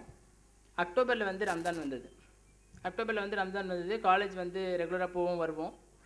என்ன ஆச்சு அப்படின்னா, மெஜாரிட்டி என் கிளாஸில் வந்து 50% முஸ்லீம்ஸ், 50% வந்து முஸ்லீம்ஸ் இருப்பாங்க. மீதி 50% வந்து கிறிஸ்டின்ஸும் ஹிந்துஸும் இருப்போம், கலந்துருப்போம். ஸோ 50% முஸ்லீம்ஸ் இருக்கிறப்போ காலேஜ் பஸ்ஸு தான். நான் போனது வந்து காலேஜ் பஸ்ஸில் தான் போவேன், காலேஜ் பஸ்ஸில் தான் வருவேன். பிடிஎஸில் நான் போகல. அப்படி காலேஜ் பஸ்ஸில் போகிறப்போ முஸ்லீம்ஸ் ஃபுல்லாக கலந்து இருப்பாங்க. அன்னைக்கு என்ன ஆச்சு அப்படின்னா, காலேஜ் பஸ்ஸு சென்னையில் என்னோடய காலேஜ் வந்து திருவான்மியூர்லேருந்து கிட்டத்தட்ட ஒரு 20 கிலோமீட்டர் ஓஎம்ஆரில் இருக்குது. ஓல்டு மகாபீர்மன் ரோட் அப்படின்ற ரோட்டில் இருக்குது. அந்த ரோட்லேருந்து ஈஸியாக இருக்குது பஸ் வந்து. ஈஸியாரில் நேராக வந்தால் திருவான்மியூர் வரலாம். ஈஸியார்னா beach road. So college bus கிளம்புது. ஈவினிங் 4 மணிக்கு காலேஜ் விட்டு காலேஜ் பஸ் கிளம்புது. 4:30 4:45 வந்து பஸ்ஸு பிரேக் டவுன் ஆகிடுச்சு. ரம்ஜான் மாதத்தில் எல்லோரும் நோம்பில் வேறு இருக்காங்க. பிரேக் டவுன் ஆகிடுச்சு. இமிடியேட்டாக என்ன ஆகிடுச்சுன்னா, என்னுடைய எல்லா காலேஜ் பஸ்லேயுமே ஒரு 4-5 ஸ்டாஃப் இருப்பாங்க, ஸ்டூடெண்ட்ஸ் இருப்பாங்க, டிரைவர் இருப்பாங்க, அவ்வளோதான். டிரைவர் சொல்லிட்டாரு, பஸ்ஸு பிரேக் டவுன் ஆகிடுச்சு, இமிடியேட்டாக இறங்கி பக்கத்தில் எங்கேயாவது பஸ் ஸ்டாப் இருக்குது, கொஞ்சம் நடந்து போனீங்கன்னா பஸ் ஸ்டாப் இருக்குது, நீங்கள் பிடிஎஸில் எதுலையாவது போயிடுங்க, மற்ற பஸ்ஸெல்லாம் லிமிட்டை கிராஸ் பண்ணிடுச்சு. அதாவது நிறைய காலேஜ் பஸ்ஸு வந்தது, எல்லா காலேஜ் பஸ்ஸுமே வந்து லிமிட்டை கிராஸ் பண்ணி போயிடுச்சு. திருப்பி அவங்கள வர சொல்கிறது கஷ்டம், அதனால் நீங்கள் இன்றைக்கி பிடிஎஸில் போயிடுங்கன்னு சொல்லிட்டாங்க. ஸோ எல்லாருமே இமீடியட்டாக இறங்கவும் காலேஜுடைய ஸ்டாஃப், காலேஜில் வேலை பார்க்குற லெக்சர்ஸ், டீச்சர்ஸ் எல்லாமே டக்கு டக்குன்னு ஆட்டோ பிடிச்சி போயிட்டாங்க. எங்களை அம்போன்னு விட்டாங்க. நாங்கள் காலேஜ் சேர்ந்து 40 நாள் கூட ஆகல. ஆகஸ்ட் 1ஆம் தேதி காலேஜ் ஓப்பன் ஆச்சு. ஆகஸ்ட் ஒரு மாதம் முழுசாக போயிருக்கும். செப்டம்பர் 15 16 இந்த மாதிரி இன்சிடென்ட். செப்டம்பர் மாதம்லாம் ரம்ஜான் வர ஆரம்பிச்சிருச்சு. ஸோ இந்த சுச்சுவேஷனில் என்ன பண்ணலாம் அப்படின்றப்போ, செகண்ட் இயர் சீனியர்ஸ் எல்லாமே போயிட்டாங்க. ஃபஸ்ட் இயர் நாங்கள் மட்டும் ஒரு 10 பேர் இருக்கோம். 10 பேரில் வந்து 6 பேர் நாங்கள் பசங்க, 4 பொண்ணுங்க. அதில் ஒரே ஒரு நான் முஸ்லீம் பொண்ணு, 3 முஸ்லீம் பொண்ணு. 6 பசங்களில் நான் ஒருத்தன் மட்டும் நான் முஸ்லீம் பையன், மீதி 5 பேர் வந்து முஸ்லீம்ஸ். ஸோ நான் முஸ்லீம்னு பார்த்தா நான் ஒரு பையன் ஒரு பொண்ணு 2 பேர் தான். மீதி 8 பேர் முஸ்லீம். அந்த 8 பேருமே நோம்பில் இருக்காங்க. ஸோ எங்களுக்கு வந்து மதியம் வேறு சாப்பிடல, கொஞ்சம் இதாக இருக்கவும் ஒவ்வொருத்தங்கள்ட்டையும் காசு கேட்டோம். யார்கிட்டையுமே காசு இல்லை. எல்லாமே வந்து என்கிட்ட இருந்த காசுலாம் வந்து என் ஃப்ரெண்ட்ஸ் லஞ்ச்லேயே காலி பண்ணிட்டாங்க. அதேமாதிரி ஒவ்வொருத்தங்க காசும் போயிடுச்சு. ஸோ இப்போ அடுத்து என்ன பண்ணலாம் அப்படின்றப்போ, எல்லாத்துடைய பையையும் தலைகளாக கொட்டி உள்ளே ஏதாவது காசு இருக்கான்னு பார்க்குறப்போ ஒருத்தன்ட்ட மட்டும் ஒரு 50 ரூபா இருந்துச்சு. அப்போ அவன் சொன்னால், பக்கத்து கொஞ்சம் தூரம் போனால் என் வீடு வந்துடும், எல்லோரும் ஆட்டோவில் என் வீட்டுக்கு போயிடலாம், அங்கேருந்து நான் காசு எடுத்து கொடுக்குறேன் அப்படின்றப்போ சரின்னு பிளான் பண்ணி எல்லோரும் போனோம். போகிற வழியிலேயே வந்து 3 முஸ்லீம் பசங்க இறங்கிட்டாங்க, 2 முஸ்லீம் பொண்ணுங்க இறங்கிடுச்சு. மீதம் இருக்கிறது ஒரு முஸ்லீம் பையன், நான், ஒரு முஸ்லீம் பொண்ணு, இன்னொரு நான் முஸ்லீம் பொண்ணு. நாங்கள் 4 பேர் தான் இருக்கோம்.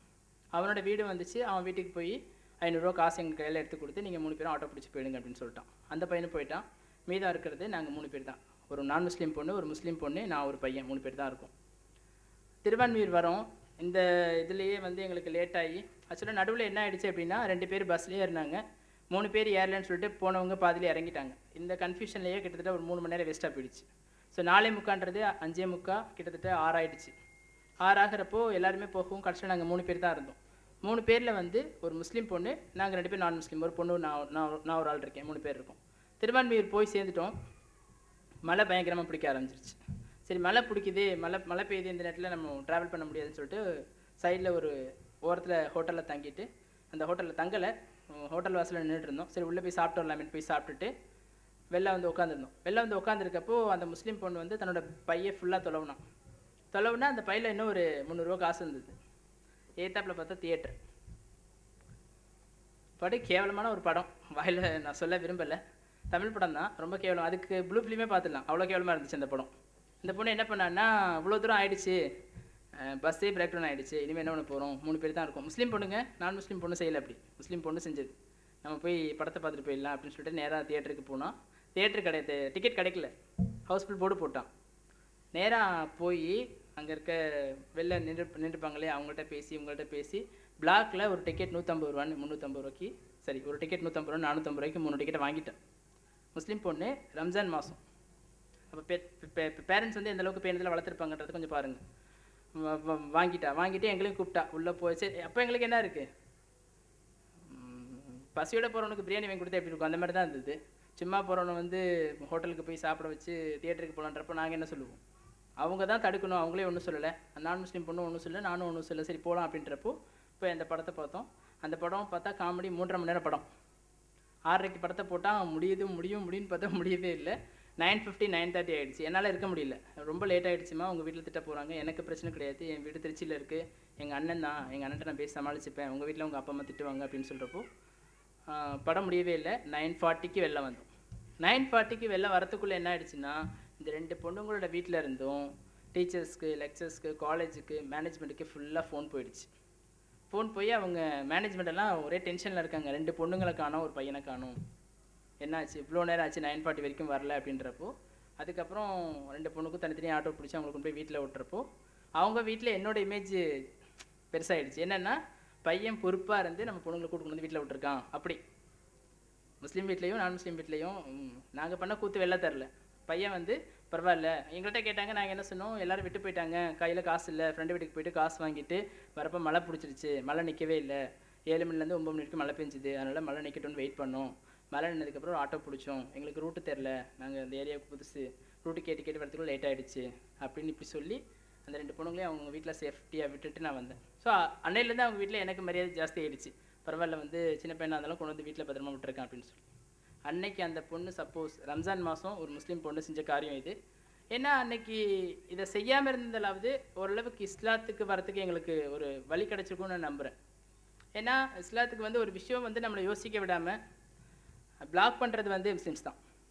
ஒரு நான் முஸ்லீம் இருக்காங்க அப்படின்னா, இஸ்லாம் வந்து நம்ம இன்றைக்கி மேடை போட்டு சொல்லி புக்கு கொடுத்து தாவா பண்ணி, பீச்சு தாவா பண்ணி, ஹாஸ்பிட்டல் தாவா பண்ணி, ஒவ்வொரு இடத்துக்கும் போய் இஸ்லாத்தை சொல்லி சொல்லி வளர்க்குறதுக்கு பேர் இஸ்லாம் இல்லை. பார்த்தாலே தெரியணும். ஒரு டாக்டர்னு எப்படி சொல்லுவீங்க? ஒரு டாக்டர்னு எப்படி சொல்லுவீங்க? ஸ்டெத்தஸ்கோப் வச்சுருப்பாரு, மேலே ஒயிட் கோட் போட்டிருப்பாரு, மெடிசன் எழுதி கொடுத்துருவார், பார்த்தாலே சொல்லிடலாம் டாக்டர் அப்படின்னு சொல்லி. ஒரு டீச்சர்னு எப்படி சொல்லுவீங்க? அவங்களுடைய ஆக்ஷன் தான். ஒரு போலீஸ்னு எப்படி சொல்லுவீங்க? அவங்களுடைய ஆக்ஷன் தான். ஆனால் பார்த்தோன்னே ஒருத்தர் முஸ்லீம்னு சொல்ல முடியாதே. அவன் முஸ்லீமா நான் முஸ்லீமான்றதுலேயே நமக்கு இதாகிடும். அதையும் மீறி முஸ்லீமாக சொல்லணும் அப்படின்னா அவங்ககிட்ட கொஞ்சம் போய் பேசி பார்த்தோம்னா உள்ள மேட்ரு ஒன்றும் இருக்காது. வெளிரங்கத்தில் வேணுமா அவன் வந்து முஸ்லீமுடைய தோட்டத்தில் இருந்தாலும் அவன்கிட்ட போய் டீப்பாக அனலைஸ் பண்ணி ஒரு 2 கேள்வி கேட்டோம்னா முடிஞ்சு போயிடும். அந்த அளவுக்கு தான் அவனுடைய இது இருக்கும். ஸோ இந்த மாதிரி தான் போச்சு. அதுக்கப்புறம் வந்து இஸ்லாத்தை பற்றி யோசிக்கிறதுக்கே எனக்கு அங்கே வாய்ப்பே இல்லையே. 50% முகமது காலேஜில் 50% முஸ்லீம்ஸ் இருந்துமே கூட நாங்கள் நான் முஸ்லீம் வந்து இஸ்லாமை பற்றி யோசிக்காத அளவுக்கு போனதுக்கு காரணம் என்னென்னா, காலேஜில் கல்ச்சுரல்ஸ் நடக்கும். கல்ச்சுரல்ஸ் நடக்கிறப்போ நான் நல்லா டான்ஸ் ஆடுவேன், நல்லா எல்லா விஷயமும் செய்வேன். அப்படின்றப்போ முஸ்லீம்ஸ் எங்களோட சேர்ந்து ஆடுவாங்க. அப்புறம் என்ன வித்தியாசம் இருக்குது? நாங்களும் ஆடுறோம், நீயும் ஆடுற, நானும் சாப்பிட்றேன், நீயும் சாப்பிட்ற, நானும் என்ன நிலமை பண்ணுறேன், நீ என்ன நிலமை பண்ணுறேன். இன்னும் வெக்கத்தை விட்டு ஓப்பனாக சொல்கிறேங்க, காலேஜ் காம்பவுண்டுக்குள்ளே வந்து கஞ்சா விற்கும், சிகரெட் பேக்கெட் விற்கும். ஒன் ஆஃப் த ஒரு 4-5 காலேஜஸில் தான் சென்னையில் கஞ்சாவும் அபியனும் சிகரெட் பேக்கெட்டும் விற்கிறது. அதில் எங்கள் காலேஜும் ஒன்று. நான் ஓப்பனாக சொல்கிறேன், ஆளை கூட காட்டுவேன். எல்லாத்தையும் நீயும் பண்ணுறப்போ இப்போ என்ன வித்தியாசம் இருக்குது? எதுக்கு வந்து நான் அவன்கிட்ட வந்து நிற்கணும் சொல்லுங்கள்? என்னன்னு சொல்ல போனால், அப்போல்லாம் வந்து எங்களுக்கு உலகத்தை பற்றின ஒரு பார்வை எப்படி இருக்கும் அப்படின்னா, நல்லவன் கெட்டவன், அவ்வளோதான்.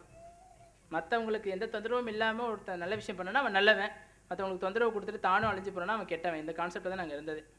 ஸோ அந்த 2.5 வருஷம் ரிசர்ச்சில் +2 முடிச்சதுக்கப்புறம் ஃபஸ்ட் இயர் ஃபுல்லாக ரிசர்ச் பண்ணி, செகண்ட் இயர் ஃபுல்லாக ரிசர்ச் பண்ணி, செகண்ட் இயரில் ஜனவரி மாதம் நான் உங்களுக்கு சொன்னேன் இல்லையா, இந்த மாதிரி பைபிள் வந்து கேஸ் ஆஃப் ஃபெயிலியர், இதுக்கப்புறம் பைபிளை வந்து படிக்கிறதும் வேஸ்ட்டு, கிறிஸ்டியானிட்டி ஃபாலோ பண்ணுறதும் வேஸ்ட்டு அப்படின்றப்போ காலேஜ் லைப்ரரியில் அந்த புக் எனக்கு கிடச்சிது. நேச்சர் ஆஃப் ரிலிஜியன், இயற்கை மதம் அப்படின்ற புக்கு கிடச்சிது. அந்த புக்கை ஓப்பன் பண்ணால் சுப்ஹானல்லாஹ் ரொம்ப தெளிவாக ஷார்ட் அண்ட் ஸ்வீட்டாக இஸ்லாம்னா என்ன, ஈமான்னா என்ன, 5 பில்லர்ஸ் ஆஃப் இஸ்லாம்னா என்ன, எதுக்காக ஹிஜாப் போடணும், எதுக்காக வந்து 4 கல்யாணத்தை வந்து அல்லாஹ் அலோவ் பண்ணியிருக்கான், ஜிஹாத்னா என்ன, ஜக்காத்னா என்ன, மஹர் அப்படின்னா என்ன, ஒரு திருமணம் இஸ்லாமிய திருமணம் வந்து எப்படி நடக்கணும், விபச்சாரத்தை வந்து ஏன் வேணான்னு சொல்கிறோம், குடியை வந்து ஏன் வேணான்னு அல்லாஹ் சொல்கிறான், ஸோ ஹலால்னா என்ன, ஹராம்னா என்ன, எல்லா விஷயமும் ரொம்ப தெளிவாக ரொம்ப ஷார்ட்டாக இருந்தது. எனக்கு அந்த புக்கை படித்த உடனேயே தூக்கி வாரி போட்டுருச்சு.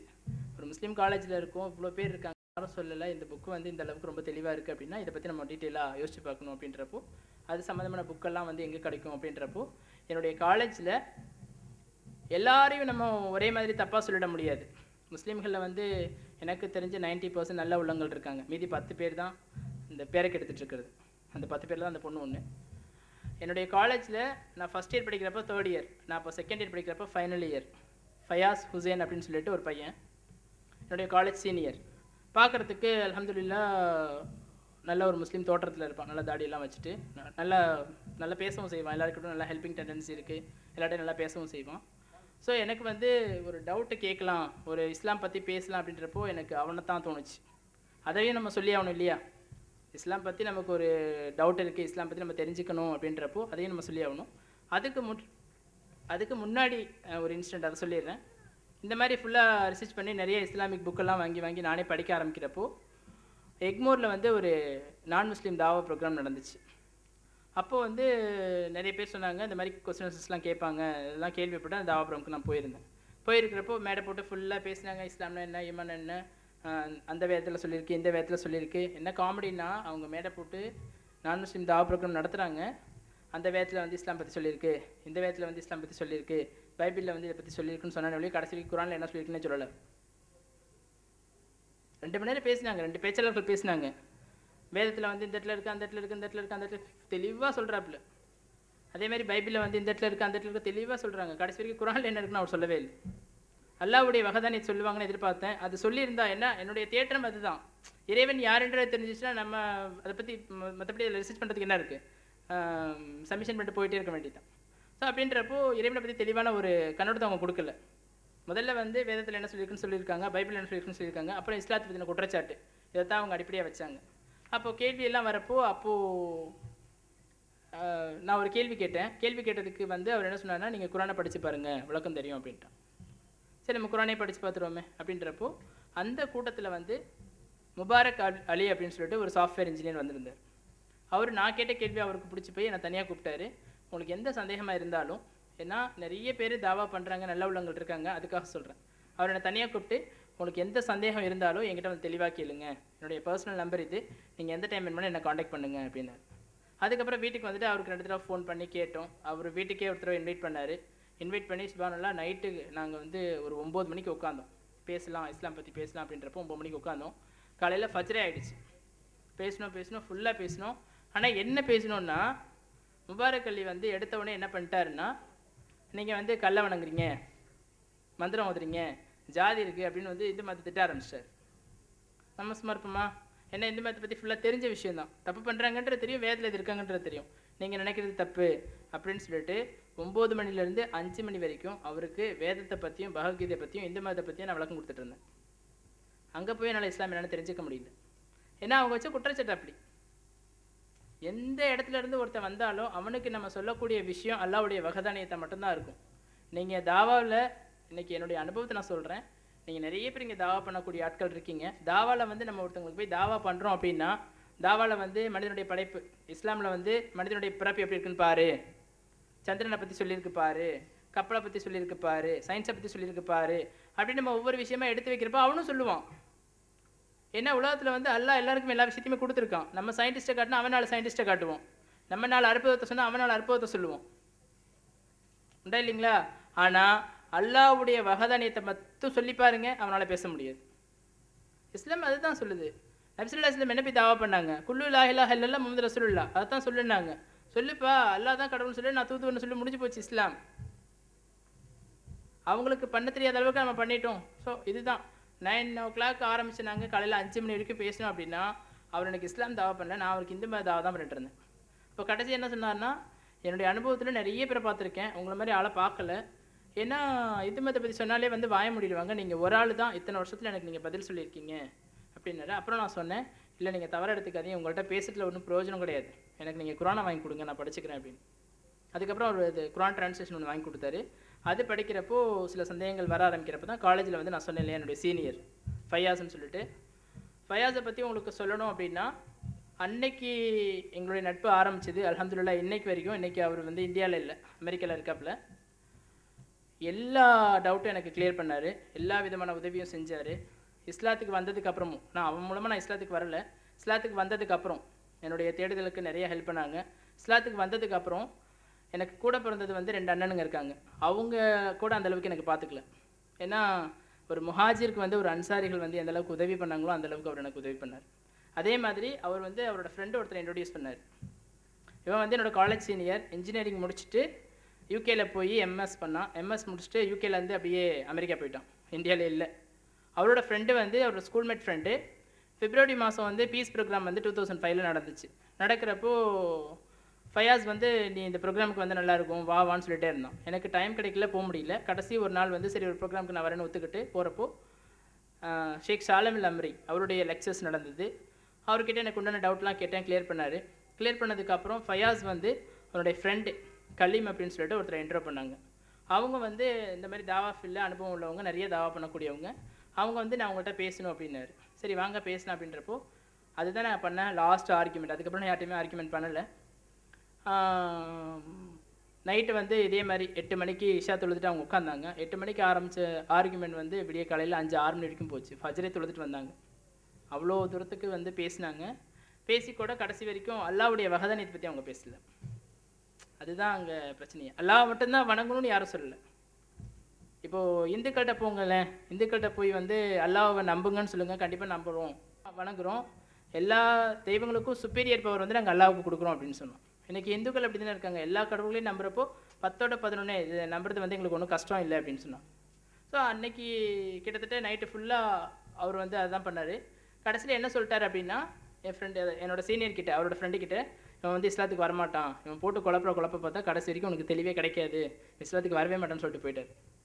சொல்லி முடிச்சுட்டு போயிட்டாரு. நான் அல்ஹம்துலில்லாஹ் அல்லாஹ்வோட கிருபையால ஒரு 4 மாதத்துக்கு அப்புறம் இஸ்லாத்துக்கு வந்ததுக்கப்புறம் ஃபயாஸ் வந்து கலீம் கிட்ட வந்து இது மாதிரி இந்த பையன் அன்னைக்கு ஆர்கியூ பண்ணாலே அவன் இஸ்லாத்துக்கு வந்துட்டான்னு சொன்னதுக்கப்புறம் அவரும் வந்து இன்னைக்கு வரைக்கும் எல்லா உதவியும் அவர் தான் செஞ்சிட்ருக்கார். சென்னையில் ஃபயாஸ் வந்து இப்போது யூகேல இருந்தார், இப்போ யூஎஸில் இருக்கார். அவர் இல்லாத நேரத்தில் என்னை நல்லா பார்த்துட்டது, எல்லா உதவிகளும் பண்ணது. முஹாஜிருக்கு வந்து ஒரு அன்சாரி எப்படி உதவி பண்ணாங்களோ அந்த அளவுக்கு. ஏன்னா அதையும் நம்ம இந்த நேரத்தில் சொல்லி ஆகணும். எனக்கு கூட பிறந்தது 2 அண்ணனுங்க, அவங்க எதுவும் செய்யலை. உங்கள் கூட பிறக்காத 2 அண்ணனுங்க இவங்க. ஸோ அதுக்கப்புறம் வந்து அந்த ஆர்குமெண்ட்டுக்கு அப்புறம் குரான் ஃபுல்லாக படித்து குரானில் வந்து ஓரளவுக்கு படிச்சுட்டே இருக்கப்போ எனக்கு 2 வசனங்கள். முதல் வசனம் வந்து தாரிக்கில், சூரத்து தாரிக்கில் வந்து he is created from gushing fluid, அதாவது மனிதன் குதித்து வெளிப்படும் விந்து துளியினால் படைக்கப்பட்டிருக்கிறான் அப்படின்னு சொல்லிட்டு ஒரு ஆயத்து வரும். இதை பார்த்தோன்னே எனக்கு ரொம்ப ஷாக் ஆகிடுச்சு. ஆக்சுவலாக குரானை வந்து நான் நினச்சிட்டு இருந்தேன் அப்படின்னா ஒரு வேத புத்தகம், ஏன்னா ரிகேஜர் சாமாதான வேதங்கள் படிச்சிருக்கோம், பைபிள் படிச்சிருக்கோம், பகவத்கீதை படிச்சிருக்கோம், மற்ற வேதங்கள்லாம் படிச்சிருக்கோம், இதிகாசங்கள் புராணங்கள்லாம் படிச்சிருக்கோம். ஒரு வேத புத்தகத்துக்கு உண்டான டெஃபினேஷன் என்னன்றது நமக்கு தெரியும். ஸோ அது எப்படி இருக்குன்ற ஒரு இமேஜின் நான் வச்சுருந்தேன். குரான் வந்து அதை அடித்து தகர்த்திருந்தது முதல் விஷயம். ஏன்னா பேசிக்கலாகவே வந்து +2 வரைக்கும் நான் பயாலஜி ஸ்டூடெண்ட். பயாலஜியில் வந்து எம்பிரியாலஜி தான் எனக்கு ரொம்ப பிடிச்ச சப்ஜெக்ட். ஸோ அதை பற்றின டீட்டெயிலாக அதை பற்றி படிக்கிறப்போ விந்து உற்பத்தி ஆகிறது, பெண்களுக்கு வந்து மென்சஸ் அதை பற்றின டீட்டெயிலாக அந்த சிலபஸில் இருக்கும். இன்ஜினியரிங் வந்ததுக்கப்புறம் பயாலஜி விட்டாச்சு. அதுக்கப்புறம் இப்போ குரானில் எடுத்து இந்த ஆயத்தை படிக்கிறப்போ ஒரு குரான் அப்படின்றது இறைவனை பற்றி சொல்லக்கூடிய விஷயம். இறைவனை பற்றி சொல்லக்கூடிய விஷயங்கள் அப்படின்னா ரொம்ப பெரிய விஷயங்கள்லாம் சொல்லணும். இன்னும் உங்களுக்கு வெளிப்படையாக சொன்னோன்னாவே ஒரு 10 பேர் உட்காடுறோம் அப்படின்னா எல்லா விஷயத்தையும் டீட்டெயிலாக பேசுவோம். செக்ஸை தவிர எல்லா விஷயத்தையுமே எல்லா மீடியாக்களுமே ஓப்பனாக டிஸ்கஸ் பண்ணும். செக்ஸை தவிர செக்ஸை யாரும் ஓப்பனாக டிஸ்கஸ் பண்ண மாட்டாங்க. மனுஷன் எப்படி பிறக்கலான்னு யாரும் ஓப்பனாக டிஸ்கஸ் பண்ண மாட்டாங்க. ஆனால் குரான் ரொம்ப தெளிவாக சொல்லிச்சு. எனக்கு அதில் தான் முதல் அந்த டெஃபினேஷன் வந்து அடி வாங்குச்சு. ஏன்னா ஒரு வேத புத்தகம்னு சொல்கிறாங்க, இந்தளவுக்கு இதெல்லாம் கூட ஒரு வேத புத்தகத்தில் சொல்லப்பட்டிருக்கும் அப்படின்னு சொல்லி எனக்கு ஃபஸ்ட்டு ஷாக். அப்போவே வந்து 50% இஸ்லாம் ஏற்றுக்கலாமா வேணாமா அப்படின்ற ஒரு கேட்டன் த வால் மதில் மேல் பூனை மாதிரி ஆயிட்டேன். அதுக்கப்புறம் திருப்பி குரானை படிக்கலாம் அப்படின்றப்போ அது குரானில் நான் படிக்கல, அந்த இயற்கை மதன்ற புக்கில் படித்தது. மனிதனுடைய படைப்பை பற்றி ஒரு கோட் அல் குரான் அப்படின்னு சொல்லிட்டு அந்த ஆயத் மட்டும் போட்டிருந்தாங்க. அதுக்கப்புறம் குரானை படிக்கிறப்போ டீட்டெயிலாக அல் பஹ்ராவில் வந்து ஒரு வசனம் வருது. இந்த வசனத்தை சொன்னால் உங்களுக்கு எப்படி இருக்குன்னு எனக்கு தெரியல. ஏன்னா இந்த வசனம் மற்றவங்களுக்கு வந்து ஜஸ்ட் லைக் தட் அப்படி தான் இருக்கும். ஒரு சாதாரண 10ஓட 11வது வசனமாக இது இருக்குது அப்படி தான் நினைப்பாங்க. ஆனால் என்னை பொறுத்த வரைக்கும் அப்படி இல்லை. என்னென்னா அதை பற்றின பேக்ரவுண்ட் முதல்ல சொல்லிடுறேன். நபி ஸல்லல்லாஹு அலைஹி வஸல்லம் வந்து ஹிஜ்ரத் பண்ணி மதீனாவுக்கு போனதுக்கப்புறம் யூதர்களுக்கு மத்தியில் தாவா பண்ணிட்டு இருப்பாங்க. தாவா செஞ்சுக்கிட்டு இருக்கிறப்போ இஸ்லாத்துக்கு வரமாட்டாங்க. அது இல்லாமல் வந்து பைத்துல் முக்கத்தஸ் வந்து ஒரு பக்கம் இருக்கும், மஸ்ஜிதுல் ஹராம் கிப்லா வந்து இன்னொரு பக்கம் இருக்கும். யூதர்கள் வந்து அதை நோக்கி அவங்களுடைய தொழுகையை நடத்திட்டு இருப்பாங்க.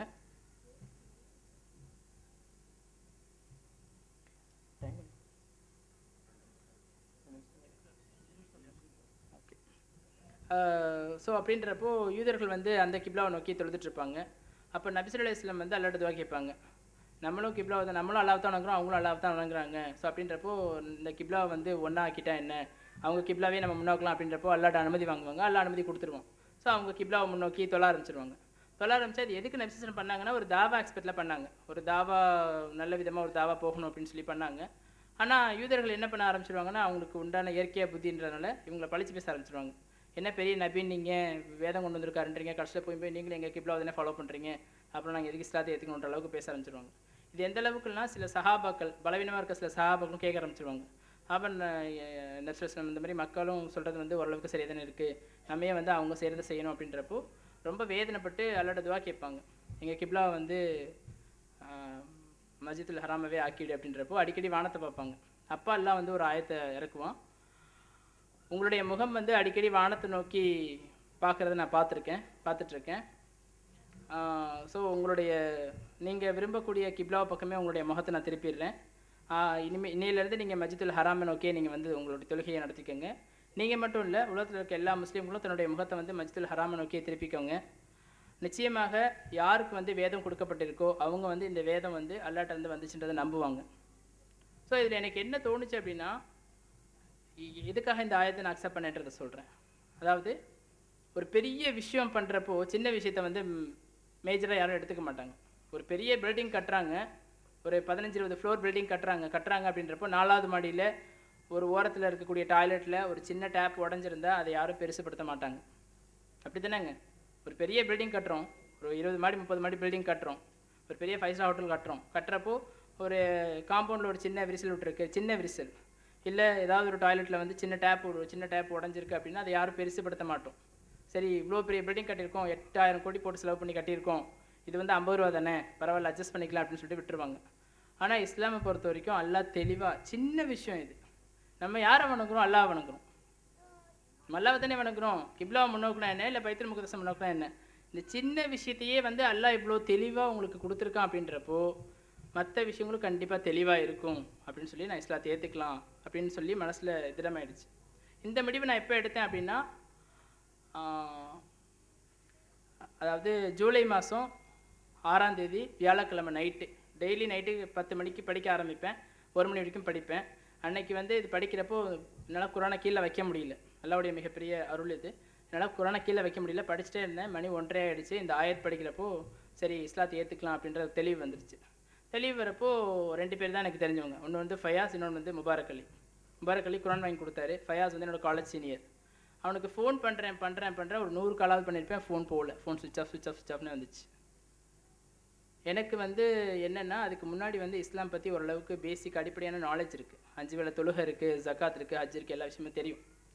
ஸோ எனக்கு என்ன ஒரு பயம் வந்துருச்சு அப்படின்னா, 2:30 மணிக்கு நைட்டு இஸ்லாத்தை ஏற்றுக்கலான்னு முடிவு பண்ணிட்டேன். காலையில் 5 மணிக்கு தொழுகை இருக்குது. காலையில் 5 மணிக்கு தொழுகை இருக்குது அப்படின்னா அந்த தொழுகையை தொழுதுறணும். என்ன ஒரு பயம் வந்துருச்சு அப்படின்னா, அதுக்குள்ளே செத்துட்டா என்ன பண்ணுறது? இஸ்லாத்தை ஏற்றுக்கலான்னு முடிவு பண்ணிட்டோம், 2:30 மணி ஆகுது, காலைல 5 மணிக்கு தொழுகை, 2:30 மணி நேரம் கேப் இருக்குது. அந்த 2:30 மணி நேரத்தில் நம்ம செத்துட்டா என்ன பண்ணுறது அப்படின்றப்போ இவனுக்கு ஒரு 100 தடவையாவது ஃபோன் பண்ணியிருப்பேன், ஃபோன் எடுக்கல. திருப்பி இன்னொரு சீனியருக்கு ஃபோன் பண்ணி கேட்டால் அவன் வந்து மலேசியாவுக்கு போயிட்டான், அவன் இங்கே இல்லை, ஃபயாஸ் வந்து மலேசியாவில் இருக்கான், எப்போ வருவான்னு தெரியாது, நீ வேறு யாருக்காக ஃபோன் பண்ண அப்படின்ட்டான். இவருக்கு முபாரக் அலிக்கு ஃபோன் போடுறேன், அவரும் எடுக்கலை. எந்த அளவுக்கு அப்படின்னா, சக்கராத்துடைய வேதனைன்னு சொல்லுவாங்க, அந்த 2:30 மணிலேருந்து 5 மணி வரைக்கும் நான் அனுபவித்தேன். இதுக்கு மேலே என்ன இருக்குது லைஃப்பில்? ரொம்ப எதுக்குமே நான் பயந்தது கிடையாது. ரொம்ப போல்டாக பேசுவேன், ரொம்ப தைரியமாக இருப்பேன், மற்றவங்களுக்கே நல்லா அட்வைஸ் பண்ணிட்டு இருப்பேன். நானே வந்து அழுதேன்னா அன்றைக்கி தான் அழுதேன், ரொம்ப ஒரு பயந்தேன். 2:30 மணிலேருந்து 5 மணி வரைக்கும் இந்த நிமிஷத்தில் நம்மளோட உயிர் பிரிஞ்சிருமோ, இந்த நிமிஷத்தில் நம்மளோட உயிர் பிரிஞ்சிருமோ, இந்த நிமிஷத்தில் நம்மளோட உயிர் பிரிஞ்சிருமோ, இந்த செகண்டில் நம்மளோட உயிர் பிரிஞ்சிருமோ. சாகிறதுன்றது ஒரு நிமிஷம் தான், சக்கராத்தோட வழின்றது தானே ஜாஸ்தி நமக்கு. அல்லாஹ் தானே சொல்கிற நேரத்தில் வந்து நான் உங்களுக்கு வேதனை கொடுக்குறேன். சாகிறதுன்றது ஒரு நிமிஷம், ஃப்ராக்ஷன் ஆஃப் செகண்டில் சாவடிச்சிருவான். இந்த நிமிஷத்தில் நம்ம செத்துருவோமோ, எங்கே வந்து அந்த ஃபஜ்ர் இல்லாமல் செத்துருவோமோன்னு பயந்து ரொம்ப எனக்கு உடம்பெல்லாம் நடுக்கம் எடுக்க ஆரம்பிச்சிருச்சு. ரொம்ப விளறி போச்சு முகமெல்லாம். அவர் முபாரக் அலி காலையில் கூலாக 6 மணிக்கு ஃபோன் பண்ணார். அன்றைக்கி வந்து ஃபஜர் முடிஞ்சிச்சு, நான் களிமாவும் சொல்லலை, தொழுவும் இல்லை, வெள்ளிக்கிழமை. அவர் 6 மணிக்கு ஃபோன் பண்ணார். ஃபோன் பண்ணி என்ன விஷயம், நைட்டு எத்தனை தடவை கால் பண்ணீங்க அப்படின்னு. நான் சொன்னேன், இது மாதிரி எனக்கு எல்லாமே தெளிவாயிடுச்சு, இஸ்லாத்தை ஏற்றுக்கலான்னு நான் இருக்கேன் அப்படின்னு. அப்படிங்களா, இன்றைக்கி வெள்ளிக்கிழமை நீங்கள் எனக்கு ஒரே ஒரு சின்ன உதவி பண்ணணும், சனிக்கிழமை ஞாயிற்றுக்கிழமை எனக்கு லீவு, இன்றைக்கி ஒரு நாள் நீங்கள் அட்ஜஸ்ட் பண்ணிக்கோங்க, நாளைக்கு 2 நாள் நான் உங்களோடவே இருக்கேன் அப்படின்னு. அப்போ நான் அவருக்கு பதில் சொன்னேன், 2:30 மணிக்கு இஸ்லாத்தை ஏற்றுக்கலாம் அப்படின்னு நான் முடிவு பண்ணேன். இப்போ மணி 6, கிட்டத்தட்ட 3.5 மணி நேரம் சாவுன்னா என்னன்னு கண்ணால் நான் பார்த்தேன், சக்கராத்துடைய வேதனைன்றது என்னன்றது எனக்கு தெரியும். ஸோ அந்த 3.5 மணி நேரமே என்னால் தாங்க முடியலன்றப்போ இன்னும் ஒரு நாள் நான் கண்டிப்பாக செத்தே போயிடுவேன், உயிரோடு இருக்கிறதுக்கு வாய்ப்பே இல்லை. அதனால் எனக்கு இந்த நிமிஷம் உங்களால் உதவி பண்ண முடியும்னா பண்ணுங்க, இல்லை அல்லாஹ் விட்ட வழி எனக்கு எப்படி இஸ்லாம் நான் எப்படி களிமா சொல்ல போகணும், இல்லை என்ன எனக்கு என்ன ப்ரொசீஜர்னு தெரியாது, நான் பார்த்துக்கிறேன் அப்படின்னு. அப்போ இல்லை நீங்கள் இது பண்ணாதீங்க, நான் ஒருத்தர் அனுப்பி வைக்கிறேன் அப்படின்னு சொல்லிட்டு ஒருத்தர் அனுப்பி வச்சார். அவர் வந்தார், குளிச்சுட்டு நீங்கள் வாங்க அப்படின்றப்போ இமீடியட்டாக போகணும். போகிறப்போ மணி 12 ஆகிடுச்சு, அதுக்குள்ளேயே கொஞ்சம் லேட் ஆகி 12 ஆகிடுச்சு. போனோம், களிமா சொன்னோம். ஃபஸ்ட்டு நான் தொழுகையை வந்து ஜும்மா தான். ஜும்மா தொழுது முடிச்சதுக்கப்புறம் என்ன ஒரு ஃபேவர் காமெடி அப்படின்னா, ஃபயாஸும் வந்து மலேசியாவிலேருந்து வந்துட்டான். ஃப்ளைட்டில் வந்து இறங்கின உடனே சென்னைக்கு வந்து அவன் ஃபோன் ஆன் பண்ணி பார்த்தா என்னுடைய மிஸ் கால், என்னுடைய மெசேஜ் ஃபுல்லாக அதில் இருக்குது. என்னென்னு கால் பண்ணி கேட்டால் நான் சொன்னேன். இமீடியட்டாக அவன் அந்த பள்ளிக்கு வந்துட்டான். அதுக்கப்புறம் அவன் டேக் கேர் பண்ணி அசருக்கு வந்து தொழுகை எப்படி தொழுவணும் அப்படின்றத தனியாக கற்றுக் கொடுத்தான். இமீடியட்டாக அசர்லேயே அதை கற்றுக்கிட்டோம். அவரோட ஃப்ரெண்டு வந்து ஐயாஸ்னு ஒருத்தர், அவர் என்ன பண்ணார்னா மஹரிப் தொழுவதுக்கு முன்னாடி அசருக்கும் மஹரிப்பும் கேப் இருக்கும் இல்லையா, அந்த கேப்பில் வந்து சூரத்துல் ஃபாத்தியாவுடைய டிரான்ஸ்லிட்ரேஷன், அதாவது இங்கிலீஷில் வந்து அரபி எழுதுவாங்க, அல்ஹம்துலில்லாஹி ரப்பில் ஆலமீன் ALHAM அந்த மாதிரி எழுதி கொடுத்தாரு. இமீடியட்டாக அதையும் படித்து மகப் பண்ணிவிட்டு மஹரிப்லலாம் வந்து அல்ஹம்துலில்லாஹ் தொலவும் செஞ்சேன், சூரத்துல் ஃபாத்தியாவும் ஓத ஆரம்பிச்சிட்டேன். இந்த அளவுக்கு இஸ்லாத்துக்கு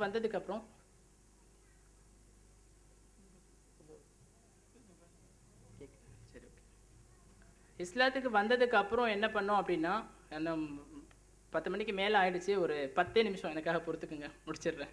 இன்றைக்கி ஒரு நாள் தானே, கொஞ்சம் டீட்டெயிலாக சொல்லணும்னு ஆசைப்பட்றேன், அதனால தான் லேட் ஆகிடுச்சு.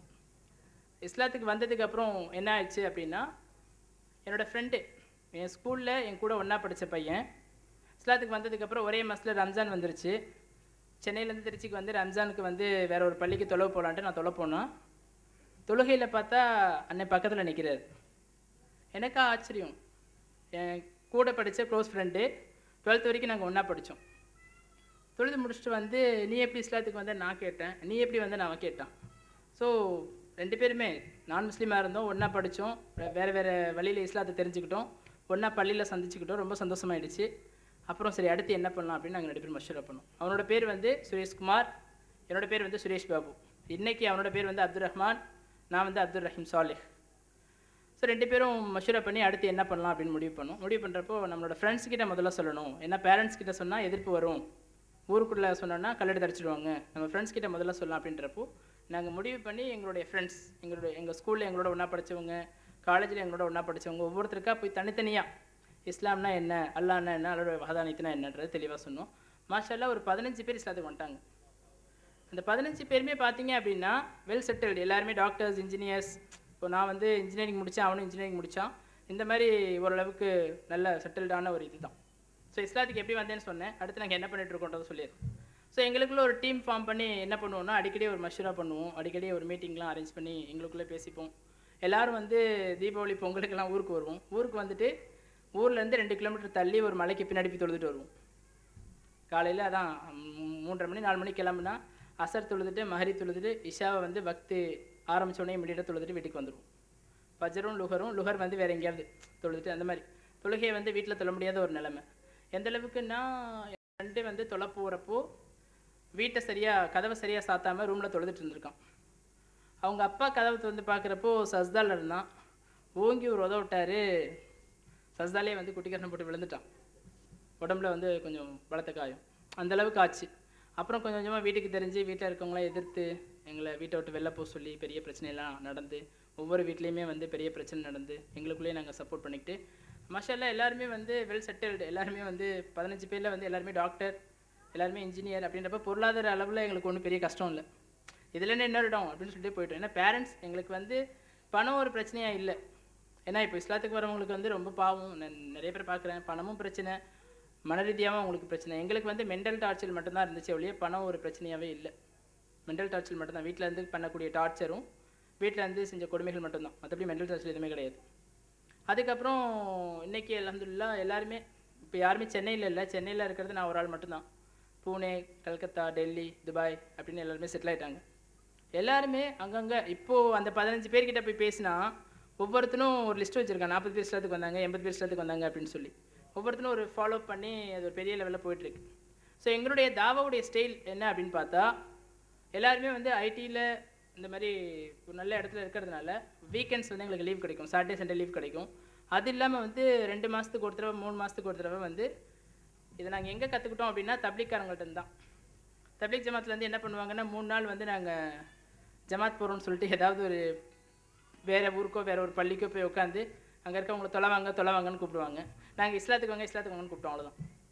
அதாவது எங்களோட பிளான் என்னென்னா ஏதாவது ஒரு வில்லேஜுக்கு போவோம், ஏதாவது ஒரு ஃபார்மல் வில்லேஜுக்கு போவோம், ஒரு கிராமத்துக்கு போய் 2 நாள் 3 நாள் தங்குவோம். அங்கே தங்கி அங்கே இருக்க பள்ளியிலையோ இல்லை அங்கே ஏதாவது ஹோட்டலில் ரூம் போட்டு தங்கிட்டு, அங்கே சின்ன கிராமன்றப்போ உங்களுக்கு மேக்ஸிமம் ஒரு 100 குடும்பம் தான் இருக்கும். நாங்கள் ஒரு 5 பேர் 10 பேர் போகிறப்போ 100 குடும்பத்தை ஈஸியாக எங்களால் கவர் பண்ணிட முடியும். எல்லாருக்குமே இஸ்லாம்னா என்னன்றதை தெளிவாக சொல்லிவிடுவோம். மேக்ஸிமம் குரான் கொடுத்துட்டு சப்போஸ் யாராவது இஸ்லாத்துக்கு வர்றாங்க அப்படின்னா அவங்களுக்கு களிமா சொல்லி கொடுத்துட்டு வந்துடுவோம். இஸ்லாத்துக்கு வந்த உடனே அவங்கள வந்து தனியாக விட்டுற மாட்டோம். நாங்கள் 15 பேருக்குள்ளே எங்களுடைய சேலரியில் ஒரு பங்கை ஒதுக்கி அதை ஒரு ஃபண்டாக ஃபார்ம் பண்ணி ரெடி பண்ணி வச்சுருந்தோம். யாராவது இஸ்லாத்துக்கு வர்றாங்க அப்படின்னா முதல்ல நாங்கள் செய்யக்கூடிய விஷயம் வந்து அவங்களுக்கு பேசிக் இல்மை கொடுக்கறது தான். ஏன்னா அடிப்படை தெரிலன்னா இஸ்லாத்துக்கு வந்தும் பிரயோஜனம் கிடையாது. 10ஓட 11 கூட்டம் சேர்க்கறதுக்கு நம்ம இது பண்ணல, கட்சி மீட்டிங் நடத்துறதுக்கு கூட்டம் சேர்க்குற மாதிரி நாங்கள் கூட்டம் சேர்க்கறதுக்கு ஆல் ரெடி பண்ணலை. இஸ்லாத்துக்கு வர்றாங்கன்னா அவங்கள என்ன பண்ணுவோம்னா இமீடியட்டாக அவங்கள போய் தரபியத் பண்ணுறதுக்காக அவங்கள கேட்போம். மேக்ஸிமம் ரொம்ப கிராமத்தில் இருக்கவங்க லோ லெவலில் தான் இருப்பாங்க. ஸோ அவங்களோட எக்கனாமிக்கல் பிரச்சனைன்னு பார்த்தா மாதத்துக்கு ஒரு 10,000 ரூபா 8,000 ரூபா தான் சம்பாதிப்பாங்க. மாதத்துக்கு ஒரு 8,000 ரூபா 10,000 ரூபா தான் சம்பாதிப்பாங்க. ஸோ நாங்கள் என்ன பண்ணுவோம்னா 3 மாதம் அவங்கள்ட்ட டைம் கேட்போம். நீங்கள் 3 மாதம் வந்து சென்னையில் நாங்கள் சொல்கிற மதரசாவில் வந்து ஓதணும். அவங்களும் அதேமாதிரி இஸ்லாத்துக்கு வந்தவங்க சென்னைக்கு வந்து மதரசாவில் ஓதுவாங்க. அந்த 3 மாதம் அவங்க குடும்பத்துக்கு அவங்க இருந்தால் 8,000 ரூபா அவங்க இப்போ சம்பாதிக்கிறாங்க அப்படின்னா அந்த 8,000 ரூபாய்க்கு அவங்க என்ன செலவு பண்ணுவாங்களோ அந்த 3 மாதத்துக்கு 24,000 ரூபா ஆகுது இல்லையா? நாங்கள் ஆளுக்கு 5,000 ரூபா 5 பேர் போட்டோம்னா 25,000 ரூபா வந்துடும். அந்த 3 மாதத்துக்கு உண்டான என்ன தேவையோ அதை அவங்களுக்கு கொடுத்துருவோம். ஸோ அப்படின்றப்போ அந்த 3 மாதத்தில் இவனும் ஓரளவுக்கு அல்ஹம்துலில்லாஹ் பர்ஃபெக்டாக ஓரளவுக்கு நல்லா இம்ராத்து சாலிஹா நல்லா ஒரு முஸ்லீமாக வெளில வந்துடுவான்.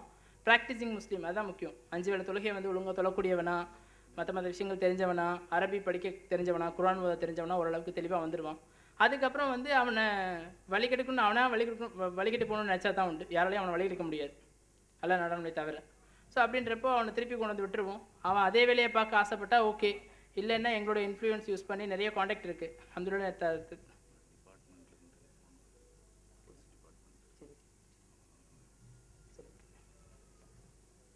ஸோ எங்களுடைய தாவாவுடைய ஸ்டைல் அப்படின்றது இதுதான். லாஸ்ட்டாக ஒரே ஒரு விஷயம் ரொம்ப லேட் ஆகிட்டு இருக்கு சொல்லி முடிச்சிடுறேன். இப்போ நாங்கள் பண்ணிகிட்டு இருக்க விஷயம் வந்து ஒரு மதரசா ஒன்று ஓப்பன் பண்ணியிருக்கேன். நான் இப்போ எல்லாருமே சென்னையில் யாருமே இல்லை, நான் மட்டும் தான் இருக்கேன்றனால ஒரு மதரசா ஒன்று ஓப்பன் பண்ணியிருக்கேன். நோக்கம் என்னன்னு பார்த்தா இஸ்லாம் பற்றி ஒருத்தவங்களுக்கு நம்ம சொல்லணும் அப்படின்னா 2 விஷயம். ஒன்று வந்து அல்லாஹ்வுடைய வஹதானியத் பற்றி தெளிவாக சொல்லணும், 2வது வந்து நபி ஸல்லல்லாஹு அலைஹி வஸல்லம் பற்றி தெளிவாக சொல்லணும். இன்றைக்கி தாவா பண்ணக்கூடியவங்க அல்லாஹ் பற்றி சொன்னால் கூடமே நபி ஸல்லல்லாஹு அலைஹி வஸல்லம் பற்றி யாரும் பேசுகிறதில்ல. எனக்கு என்ன ஒரு ஆசைன்னா தமிழ்நாடு முழுக்க வந்து எப்படி ஜீசஸ் கிரைஸ்ட் அப்படின்னு நம்ம சொன்னாலே ஒரு புனிதத்தன்மை, ஒரு ஈசா அலைஹிஸ்ஸலாம்னா ஒரு பெரிய இது தெரியுதோ அதே மாதிரி நபி ஸல்லல்லாஹு அலைஹி வஸல்லம் சொன்னால் நிறைய பேருக்கு தெரியறதில்ல, பேரே தெரியறதில்ல. அது வந்து ஃபுல்லாக ரீச் ஆகணும் அப்படின்னா நபி ஸல்லல்லாஹு அலைஹி வஸல்லம் வாழ்க்கை வரலாறு வந்து நம்ம எல்லாருக்கும் எடுத்து வச்சா தான், இல்லைன்னா அது ரீச் ஆகிறதுக்கு வாய்ப்பே இல்லை. ஸோ இப்போ நான் ஓப்பன் பண்ணியிருக்க மதரசாவுடைய ஸ்பெசிஃபிகேஷன் பார்த்தா 3 வருஷ கோர்ஸ் இது. இது எதுக்காக ஓப்பன் பண்ணுறோன்னா ஒரு 2 நிமிஷம் இது எதுக்காக அப்படின்னா நான் இப்போ இன்ஜினியரிங் முடிச்சுட்டு வேலை பார்த்துட்டு இருந்தோம். 3 வருஷம் வேலை பார்த்தோம். அதுக்கப்புறம் வந்து வேலை பார்த்துட்டே வந்து சைடில் பிஸ்னஸ் ஸ்டார்ட் பண்ணோம். நாங்கள் ஃப்ரெண்ட்ஸ்லாம் சேர்ந்து நல்லா போச்சு. அதுக்கப்புறம் வந்து அந்த பிஸ்னஸில் நிறைய ஃபாரின் கான்டாக்ட் அடிச்சதுனால எல்லாருமே ஃபாரின் போயிட்டாங்க. அதான் இப்போ ஃபாரினில் செட்டில் ஆகிட்டாங்கன்னு சொன்னேன் இல்லையா? ஸோ எனக்கும் ஃபாரின் ஆஃபர் வந்துச்சு. துபாயில் போய் 1 இயர் ஒர்க் பண்ணேன்.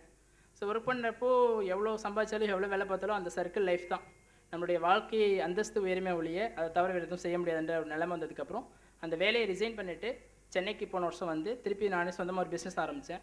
இப்போ சொந்தமாக 2 ஐடி கம்பெனி ரன் பண்ணிகிட்ருக்கேன். ஸோ இதுதான் என்னுடைய பொருளாதார நிலைமை. ஸோ இதுக்கு நடுவில் தீன் விஷயத்தில் என்ன பண்ணலாம் அப்படின்றப்போ கிளாஸஸ் எடுப்பேன். 12th வந்து மேக்ஸு, இன்ஜினியரிங்க்கு மேக்ஸு, யாராவது அரியர் வச்சுருந்தாங்கன்னா அவங்களுக்கு சொல்லிக் கொடுக்குறது, இந்த மாதிரி ஹெல்ப்லாம் பண்ணிகிட்ருப்பேன்.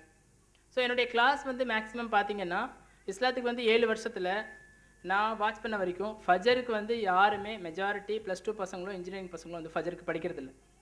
ஃபஜர் படிக்க வரவங்க எல்லாருமே ஓரளவுக்கு பெருசுங்க தான் வரும், ப்ளஸ் சின்ன சின்ன பசங்க வருவாங்க. படிக்கிற பசங்க ரொம்ப கம்மி தான். ஸோ அவங்களுக்கு என்ன பண்ணலாம் அப்படின்றப்போ எவ்வளோ தான் பயன் பண்ணாலும் அல்லாவை பற்றி பயமுறுத்தினாலும் வரமாட்டாங்க. ஸோ அப்போ என்கிட்ட வந்து படிக்கிற பசங்க எல்லாரையுமே நான் என்ன பண்ணுவேன்னா 4 மணிக்கு வர சொல்லுவேன். காலையில் 4 மணிக்கு தான் அவனோட டைம். ஏன்னா நான் அப்படி தானே படித்தேன்.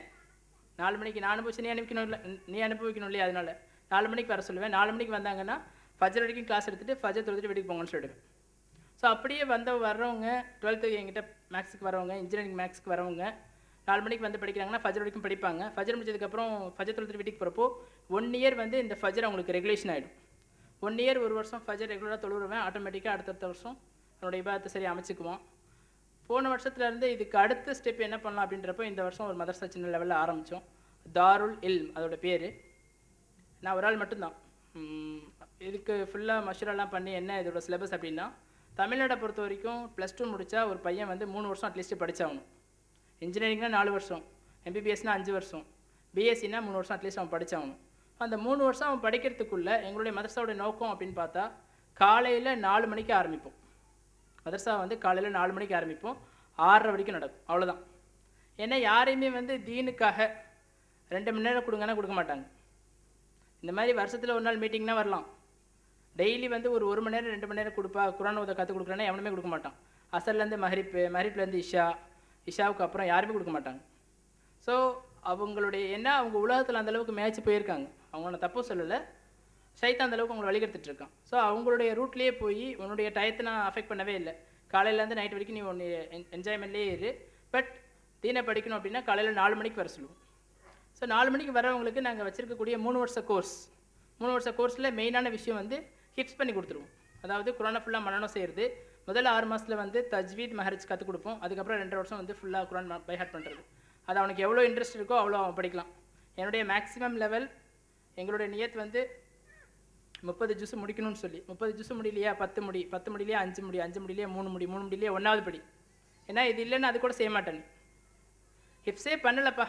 3 வருஷம் 4 மணிக்கு மதரசாவுக்கு வந்து அட்லீஸ்ட் ஃபஜருக்காவது 3 வருஷம் ரெகுலராக தொழுதுருப்பு இல்லையா ஜமாத்தில், அதுக்கப்புறம் அது பழக்கத்துக்கு வந்துடும். இந்த நோக்கத்தில் தான் இது ஆரம்பித்தது.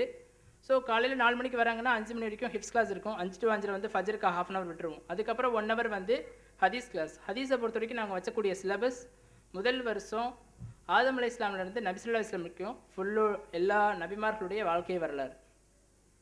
ஏன்னா நபி ஸல்லல்லாஹு அலைஹி வஸல்லம் உடைய வாழ்க்கை வரலாறு ஒருத்தனுக்கு தெரியலன்னா அவனுடைய ஈமான் உறுதிப்பட வாய்ப்பே இல்லை. முதல் வருஷம். 2வது வருஷம் வந்து அகீதா சம்மந்தப்பட்டது, பேசிக் இல்மு ஈமானு அதை பற்றி ஃபுல் சிலபஸ் இருக்கும்.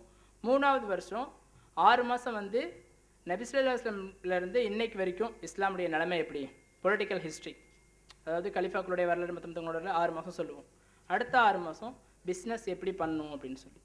ஏன்னா இன்றைக்கி பெரும்பாலும் நிறைய ஆலிம்கள் உருவாயிட்டு வராங்க. ஏட்டு சுருக்காய் கூட்டுக்கு உதவுதுன்ற மாதிரி ஒரு பிஸ்னஸ் எப்படி பண்ணுறதுன்னு அவங்களுக்கு தெரியல.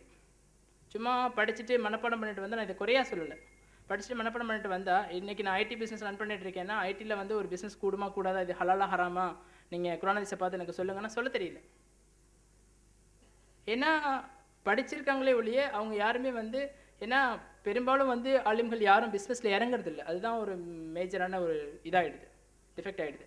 வர்றாங்க அப்படின்றப்போ எல்லாம் ஓத கொடுக்குறதுக்கோ சொல்லிக் கொடுக்குறதுக்கோ இல்லை இப்படி பண்ணுன்றதுக்கோ தான் போகிறாங்களே ஒழிய மெஜாரிட்டி யாரும் பிஸ்னஸில் இறங்குறது இல்லை. பிஸ்னஸில் இறங்குனா தான், ஏன்னா இன்றைக்கி ஒரு நம்ம என்ன தான் வாய்க்கிலேயே பேசினாலும் வட்டி இல்லாத ஒரு பொருளாதாரம் எப்படின்றத நம்ம அவங்களுக்கு வந்து ஸ்ட்ரக்சரில் காட்டாத வரைக்கும் நான் முஸ்லீமுக்கு வந்து அது புரியாது. ஸோ எங்களுடைய மதரசா வந்து இந்த மாதிரி தான் ரன் ஆகுது. ஸோ இஸ்லாத்துக்கு நான் எப்படி வந்தேன்றதை சொன்னேன். எங்களுடைய தாவாக்களம் இந்த மாதிரி தான் அமைஞ்சது. ஸோ நாங்கள் இப்போது இந்த மாதிரி தான் செஞ்சுட்ருக்கோம். உங்களுக்கு நான் சொல்லக்கூடிய ஆலோசனைன்னு பார்த்தா ஒரே ஒரு விஷயந்தான், நபி ஸல்லல்லாஹு அலைஹி வஸல்லம் வாழ்க்கை வரலாறை எவ்வளோக்கு எவ்வளோ மற்றவங்களுக்கு ரீச் பண்ண முடியுமோ அவ்வளோக்கு எவ்வளோ சொல்லுங்கள். தாவா நீங்கள் பண்ணுறீங்க அப்படின்னா அல்லாஹ்வுடைய வகதானியத்தை நமக்கு ரொம்ப முக்கியம். பைபிளுடைய வசனங்களோ வேத கிரந்தங்களோ இல்லை வந்து நமக்கு வந்து ரொம்ப தெரிஞ்சிருக்குன்றதை காமிக்கிறதுக்கோ இல்லை. ஸோ இதை மட்டும் நம்ம தெளிவாக சொன்னாலே போதும். இன்ஷா அல்லாஹ் எல்லாருமே வந்து இஸ்லாத்துக்கு வரக்கூடிய ஒரு வாய்ப்பு கண்டிப்பாக கிடைக்கும். இவ்வளோ செய்கிறேன், நான் என்ன ஒரு வேதனைன்னா டெய்லி அழுகுறேன். என்னுடைய அப்பாவோ அம்மாவோ கூட பிறந்தவங்களோ என்னுடைய சொந்தக்காரங்களோ யாருமே இஸ்லாத்தை ஏற்றுக்கல. அவங்க வந்து காது கொடுத்து கேட்குற அளவுக்கு கூட தயாராக இல்லை. இன்றைக்கு வரைக்கும் 1000 கம்ப்ளைண்ட் சொல்கிறாங்க. எல்லா கம்ப்ளைண்ட்டுமே முஸ்லீம் மேலே தான், இஸ்லாமத்து மேலே அவங்க ஒரு கம்ப்ளைண்ட்டும் சொல்கிறது கிடையாது. ஏன்னா இஸ்லாத்து மேலே கம்ப்ளைண்ட் சொன்னால் நம்ம தெளிவாக ஆன்சர் கொடுத்துருவோம். முஸ்லீம் மேலே குறைச்சா நான் என்ன செய்ய முடியும்? எத்தனை தடவை தான் அவங்களுக்கு சொல்கிறது, முஸ்லீம்கள் தப்பு பண்ணால் அது அவனுக்கு உண்டானது, நீங்கள் இஸ்லாத்தை பாருங்கள் அப்படின்னு. மற்ற விஷயங்களை பொறுத்த வரைக்கும் ஏன்னா அல்லாஹ் நமக்கு கொடுத்த அமானிதம் இது. மற்ற விஷயங்கள் நம்ம தப்பு பண்ணால் அது அவனை மட்டும்தான் பாதிக்கும். இன்றைக்கி வந்து உலகம் ஃபுல்லாக முஸ்லீம்களை தீவிரவாதிங்கன்னு சொல்கிறாங்கன்னா அது அல்லாஹ் நமக்கு கொடுத்த ஒரு பெரிய ஞாபகத்துன்னு தான் நான் நினைப்பேன். வேறு எந்த ஒரு மார்க்கத்தையோ மதத்தையோ அந்த மாதிரி பேசுகிறது இல்லையா அவங்க. இஸ்லாத்தை மட்டும் சொல்கிறாங்க அப்படின்னா நம்ம பண்ணக்கூடிய ஒவ்வொரு செயலுமே இஸ்லாத்தில் பிரதிபலிக்கும். ஒருத்தன் வந்து தெருவில் சண்டை போட்டுட்டு இருக்கான்னா ராமசாமி சண்டை போட்டான், கோபாலசாமி சண்டை போட்டான்னு சொல்லுவாங்க. அதே நம்ம சண்டை போட்டால் முஸ்லீம் சண்டை போட்டான்னு சொல்லுவாங்க. உண்டா இல்லையா? ஒரு சாராய கடையில் ஒரு நான் முஸ்லீம் குடிக்கிறான்னா அவன் குடித்தா இவன் குடித்தான் பேரை தான் சொல்லுவாங்க. நம்ம போய் என்னம்னா பாய் குடிச்சாருன்னு சொல்லுவோம். அதுதான் இஸ்லாத்தில் வந்து நம்ம எந்த ஒரு சின்ன விஷயம் பண்ணாலும் அது இஸ்லாத்தில் பிரதிபலிக்கும், இஸ்லாத்தை அஃபெக்ட் பண்ணும். ஸோ அல்லாஹ் நமக்கு கொடுத்த அமானிதத்தை வந்து நம்ம பேண்டுறப்போ அதுக்கு நீ 1000 தப்பு பண்ணுங்க, அது வந்து உங்களுக்கு அல்லாஹ்வுக்கு உண்டானது. வெளியில் மற்றவங்களுக்கு பாதிக்காத அளவுக்கு ஒருத்தனை வந்து நம்மளுடைய இஸ்லாமில் என்னன்றது தெரிஞ்சு நடக்க ஆரம்பிச்சிட்டாலே இன்ஷா அல்லாஹ் இஸ்லாம் வந்து தலைத்தவங்க ஆரம்பிச்சிடும். ஸோ எந்த விஷயத்தை பேசணுமோ, எந்த விஷயத்தை வந்து இது வரைக்கும் கேட்டிங்களோ அல்லாஹ் வந்து அதன்படி அமல் செய்யக்கூடிய பாக்கியத்தை எல்லாருக்கும் கொடுக்கட்டும். வாஹிர் தாவானாஹு அல்ஹம்துலில்லாஹி ரப்பில் ஆலமீன். அஸ்ஸலாமு அலைக்கும் வரஹ்மத்துல்லாஹி வபரகாத்துஹு.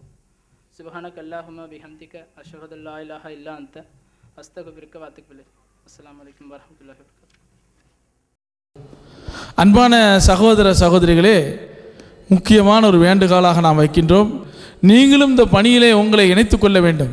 யார் எங்கு செய்தாலும் இந்த அல்லாஹ் நமக்கு கட்டளையிட்டுள்ள நபிகள் நாயகம் ஸல்லல்லாஹு அலைஹி வஸல்லம் அவர்கள் வலியுறுத்தியுள்ள இந்த தாவாவுடைய அழைப்பு பணியை நீங்களும் செய்து உங்கள் மூலமாக பலரும் இஸ்லாத்தை ஏற்றுக்கொள்ளக்கூடிய வாய்ப்பை நீங்கள் அடைந்து கொள்வீர்கள் என்பதோடு இந்த தாவா பணிக்காக ஏராளமான பொருளாதார உதவிகள் தேவைப்படுகிறது. முழுக்க முழுக்க ரமலான் மாதத்திலிருந்து பெறப்படக்கூடிய இந்த தொகைதான் ஒரு வருட காலமும் இதனுடைய செலவாக அமைகிறது என்பதை உங்களுக்கு தெரிவித்து உங்களுடைய ஜகாத் சதகா நன்கொடைகளை அதிகமாக இந்த தாவா சென்டருக்கு நீங்கள் அளிக்குமாறு கேட்டுக்கொள்கிறோம். இதனுடைய முழுமையான கண்காணிப்பனாக முழுமையான எஜமானனாக அல்லாஹ் இருக்கிறான் என்பதையும் உங்களுக்கு நாங்கள் நினைவுபடுத்துகிறோம். அது மட்டுமல்ல, நீங்கள் எதற்காக தருகிறீர்களோ அந்த பணம் முழுமையாக வீணாக ஆகாமல் விரயமாக ஆகாமல் அல்லாஹ்வுக்கு பயந்து இந்த பணம் செலவழிக்கப்படும் என்பதை உங்களுக்கு நாங்கள் அறிய தெரிகிறோம்.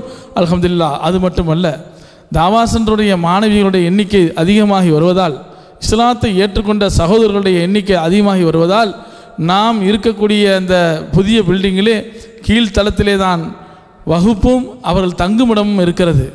ஆகவே வராண்டாக்களில் படுத்து உறங்கக்கூடிய காட்சிகளை அங்குள்ள பெண்கள் பார்க்கின்றார்கள். எனவே இன்ஷா அல்லாஹ் நாம் உடனடியாக மேல் மாடியிலே ஹாஸ்டல் எடுப்பதற்கு முயற்சித்து வருகிறோம். அதற்குண்டான முழுமையான தொகை வந்தால்தான் நாம் அதில் இறங்க முடியும் என்பதால் வேறு விஷயங்களுக்காக வரக்கூடிய தொகையை இதற்கு பயன்படுத்த முடியாது என்ற காரணத்தால் தயாள உள்ளம் கொண்டவர்கள், மறுமையினுடைய நன்மை எதிர்பார்க்கக்கூடியவர்கள், சதக்கத்து ஜாரியாவை அடையக்கூடியவர்கள் நாங்கள் ஒரு ஷேர் 10,000 ரூபாய் என்று கிட்டத்தட்ட 400 500 ஷேர்கள் நாங்கள் பிடிக்கலாம் என்று இருக்கிறோம். இந்த மேல்மாடி கட்டுவதற்காக அல்லாஹ்வுடைய கிருபையினால் இன்னும் வரைக்கும் 100 ஷேர்கள் இதற்காக அமைந்திருக்கிறது. இன்னும் 300 ஷேர்கள் நமக்கு தேவைப்படுவதால் தயாளம் உள்ளம் கொண்டவர்கள், மறுமையினுடைய ஆதாயத்தை விரும்பக்கூடியவர்கள் உங்களுடைய தொகையை அதிகமாக தந்து இந்த தாவா சென்டருடைய அந்த மேல் மாடி கட்டிடம் எழும்ப பண்ணி இதனுடைய வளர்ச்சியிலே நீங்களும் நன்மை அடைந்து மறுமையிலே முழுமையான நன்மையை பெற்றுக்கொள்ளுமாறு கேட்டதுடன் எங்களுக்காக நீங்கள் துஆ செய்யுங்கள், எங்களுக்கு நிறைய ஆலோசனைகளை சொல்லுங்கள், எங்களுக்கு இந்த பணியிலே ஒத்துழைப்பு தாருங்கள் என்று கேட்டவனாக இந்த நிகழ்ச்சியை இந்த சிடியினுடைய பார்வை நிகழ்ச்சியை முடித்துக் கொள்கிறோம். வாஹிர் தவானா அல்ஹம்துலில்லாஹி ரப்பில் ஆலமீன். அஸ்ஸலாமு அலைக்கும் வரஹ்மத்துல்லாஹி வபரகாத்துஹு.